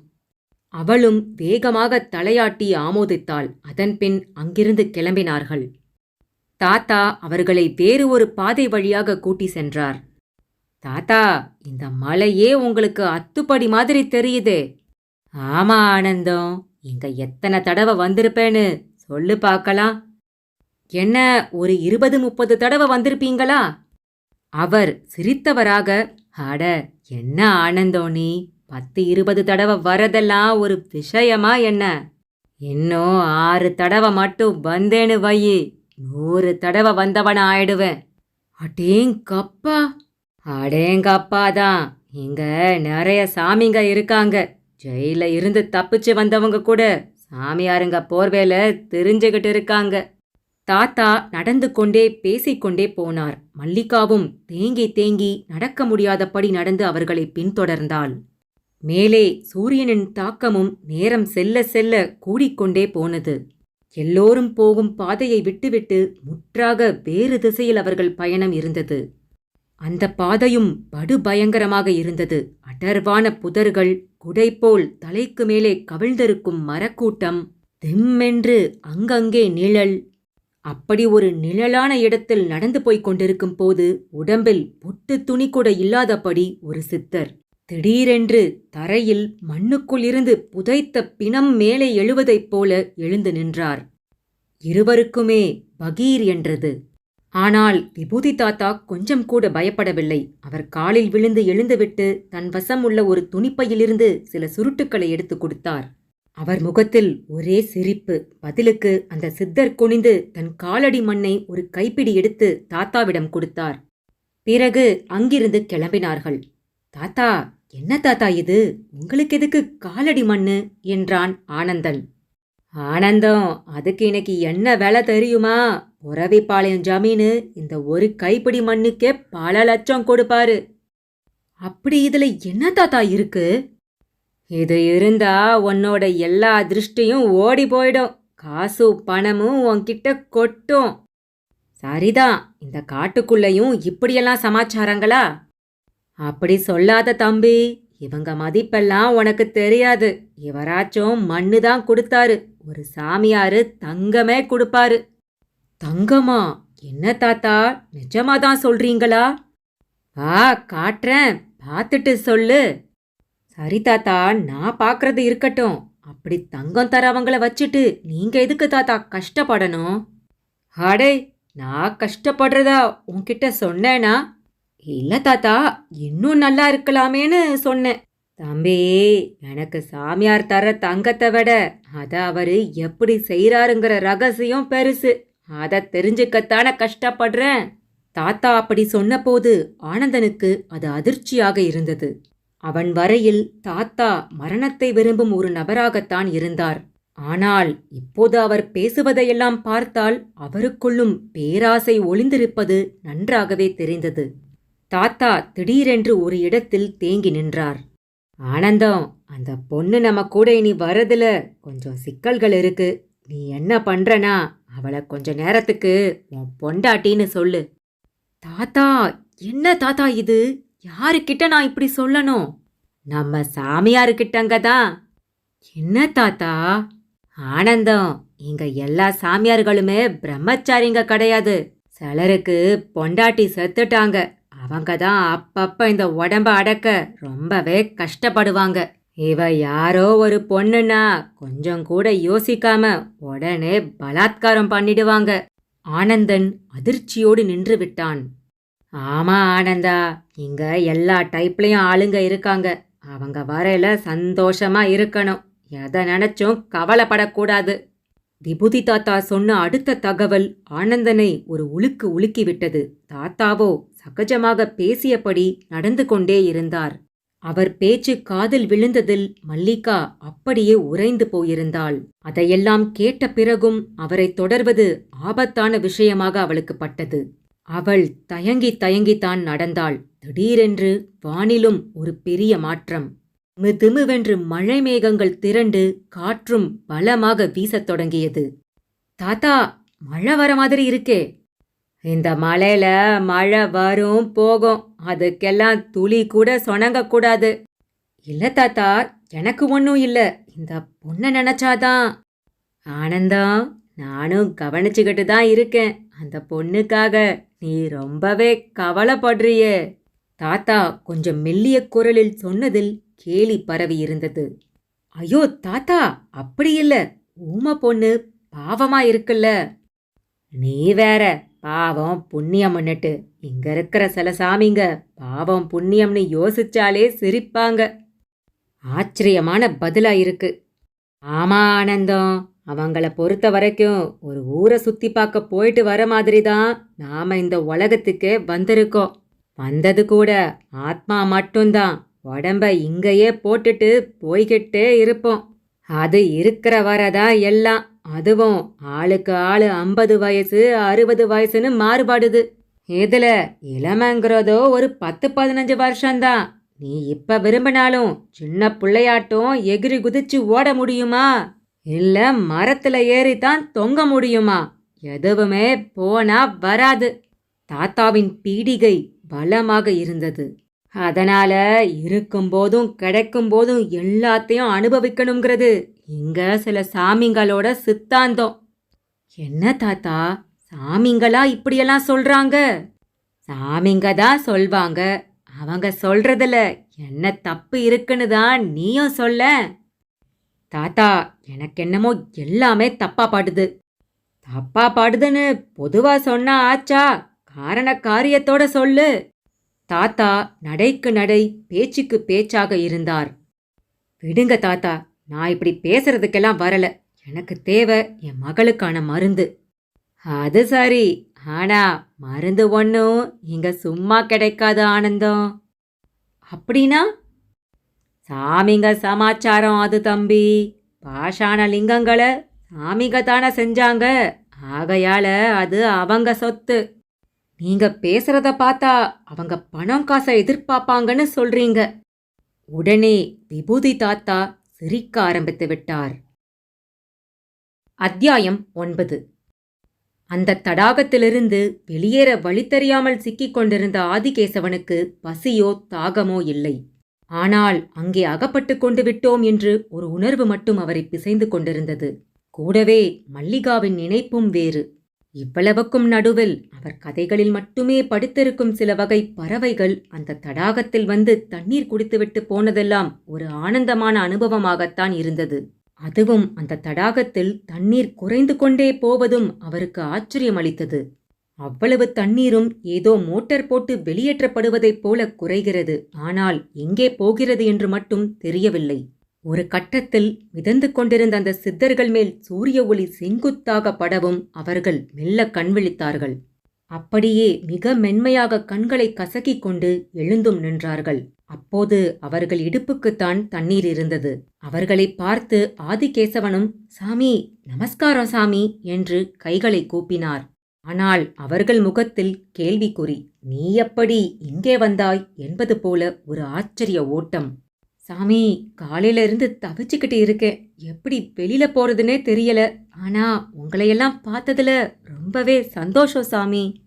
ஆதிகேசவன் தான் பேசினார். ஆனால் அவர்கள் எதுவும் பேசவில்லை. பக்கத்தில் தோள் அளவிற்கு வளர்ந்திருக்கும் ஒரு தாவர கூட்டத்திற்குள் சில சித்தர்கள் புகுந்து அப்படியே மறைந்தும் போனார்கள். ஒரு சித்தர் மட்டும் ஆதிகேசவனிடம் வந்து உற்று பார்த்து பின் அண்ணாந்து உயரை பார்த்தார். சாமி, அங்க இருந்துதான் சாமி கீழே விழுந்தேன். நானா விழல, ஒருத்தன் தள்ளி விட்டுட்டான். ஆனா உடம்புல ஒரு காயமும் இல்ல. வெளியில சொன்னா யாரும் நம்ப மாட்டாங்க. அவர் சிரித்தார். சாமி, வாயத் திறந்து பேசுங்க சாமி. நான் வெளியேறதுக்கு வழி சொல்லுங்க. எப்படி வந்தியோ அப்படியே போ. சாமி, என்ன சொல்றீங்க? எனக்கு பறக்கையெல்லாம் தெரியாதே. கொஞ்சம் பொறு. நான் பறக்கும்போது என் காலை பிடித்துக்கொள். சாமி, கொஞ்சம் நம்புற மாதிரி சொல்லுங்க சாமி. எங்கே எதை உன்னால் நம்ப முடியவில்லை? எல்லாமே சாமி. புலி வந்து தண்ணி குடிச்சிட்டு போகுது, மான் வருது, நீங்களாம் தண்ணி மேல மிதக்கறீங்க, உள்ள லிங்கம் இருக்கு. அதுக்கும் மேல இந்த தண்ணிய குடிச்சதுல இருந்து ரொம்ப தெம்பா இருக்கு சாமி. எல்லாமே அதிசயமா இருக்கு. எதுவுமே நம்புற மாதிரி இல்லையே சாமி. ஆனா என் மகளை நினைச்சாதான் ஒரே கவலையா இருக்கு. பைத்தியக்காரா, இது பூலோக கைலாசம். இந்த பூலோக கைலாசம் வருகிற அளவிற்கு உனக்கு புண்ணிய பலம் இருந்திருக்கிறது. அப்படி இருக்கும்போது உனக்கு எதுக்கு கவலை? நீ இங்கு வந்த மாதிரியே உன் மகளும் வந்து சேருவாள். நீ அதை நம்பு. இங்கு எதை நம்புகிறாயோ அது நடக்கும். சாமி, நீங்க சொல்றது கேட்க நல்லாதான் இருக்கு. ஆனா மனசு தவிக்குதே. ஆதிகேசவனால் படபடப்பை அடக்கிக் கொள்ளவே முடியவில்லை. அந்த சித்தருக்கும் இனி இவரிடம் பேசுவது வீண் என்று தோன்றியதோ என்னவோ திரும்பிக் கொண்டார். தடாகத்திலும் தண்ணீர் முழுவதுமாய் வற்றி உள்ளிருக்கும் லிங்கங்கள் வெளியே தெரிந்தன. சாமி, இன்னும் சில மணி நேரம்தான் தெரியும். கும்பிட்டுக்கொள். யாருக்கும் கிடைக்காத பாக்கியம் இது. உள்ளே இறங்கி தொட்டு கும்பிட்டுக்கொள். கட்டி பிடித்து கொண்டு சிவ சிவா என்று கதறு. மிச்சம் இருக்கிற கர்ம கணக்கும் நேராகிவிடும். அப்போது புதருக்குள் சென்று மறைந்து போன சித்தர்கள் மண்கலயத்தில் பால், வில்வம் என்கிற அபிஷேகப் பொருட்களுடன் திரும்பி வந்தபடி இருந்தார்கள். அங்கே ஆனந்தன் எதிரில் ஒரு சாக்கு மூட்டையில் அள்ளலாம் என்கிற அளவிற்கு தங்கம். அதுவும் வெள்ளக்கட்டிகள் போல உருண்டையாய் தட்டையாய் பல ரகங்களில். தொட்டு தூக்கி கூட பார்த்தான். கனத்தது. அவ்வளவும் சுத்த தங்கம் ஆனந்தம், எடுத்துக்க என்று அவனோடு இருக்கும் விபூதி தாத்தாவும் ஊக்கப்படுத்திவிட்டார். தாத்தா, இது நெஜ தங்கமா? அட பாவி, இது மேலேயே சந்தேகமா? சாமிங்க தங்களுக்கு தெரிஞ்ச ரசவாத வித்தையால செஞ்ச தங்கம். 24 கேரட். இவ்வளவு தங்கமும் எனக்கா? உனக்கேதான். எடுத்துட்டு கிளம்பு. என் பொண்ணுக்கு மருந்து? அதான் தங்கம் வந்துருச்சுல, இத வித்து பணமாக்கி மேல் நாட்டுக்கு கூட்டிட்டு போய் வைத்தியம் பாரு.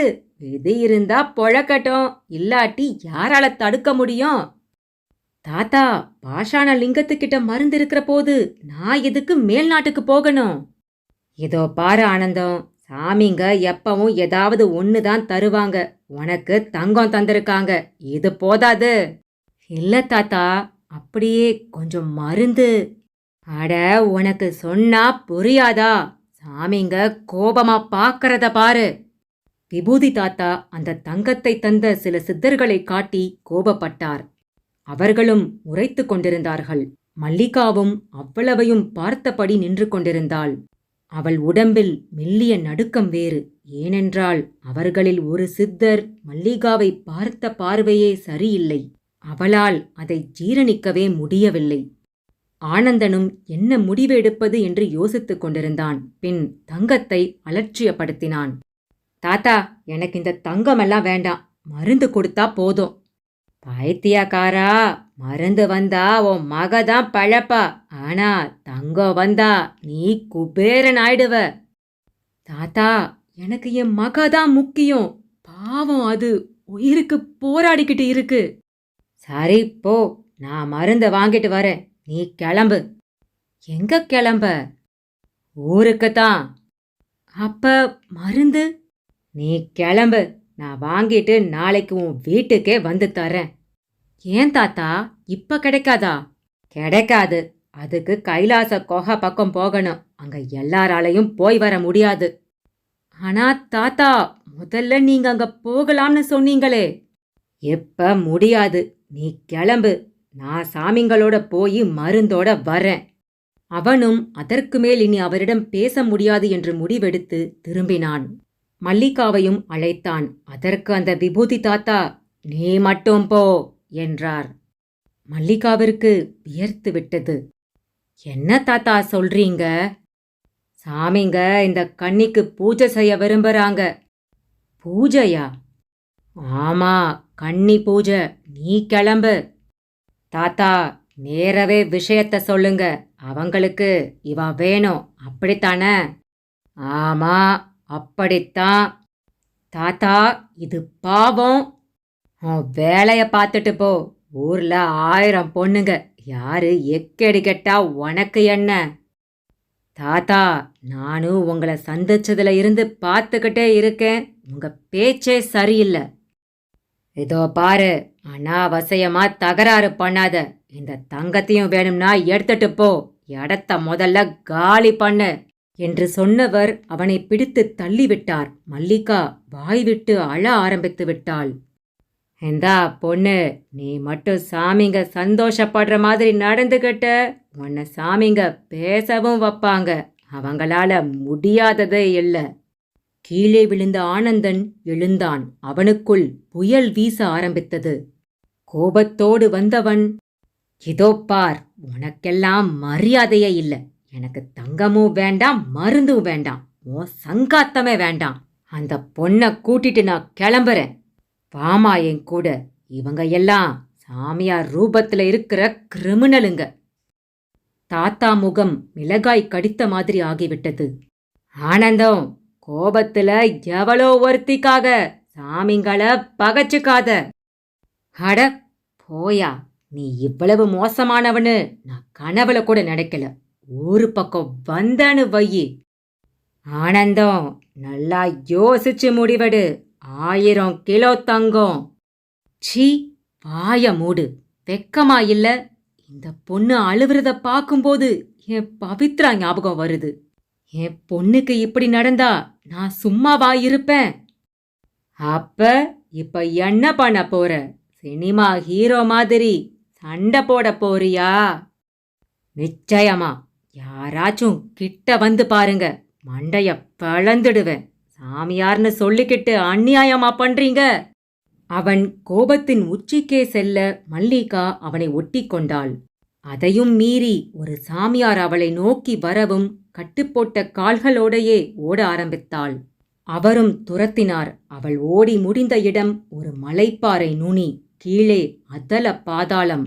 அவள் துளி கூட யோசிக்கவில்லை. கீழே குதித்து விட்டாள். அவளை தடுக்க வந்த ஆனந்தனும் கட்டுப்படுத்திக் கொள்ள முடியாமல் அப்படியே அவளை பின்தொடர்வது போல குதித்தான்.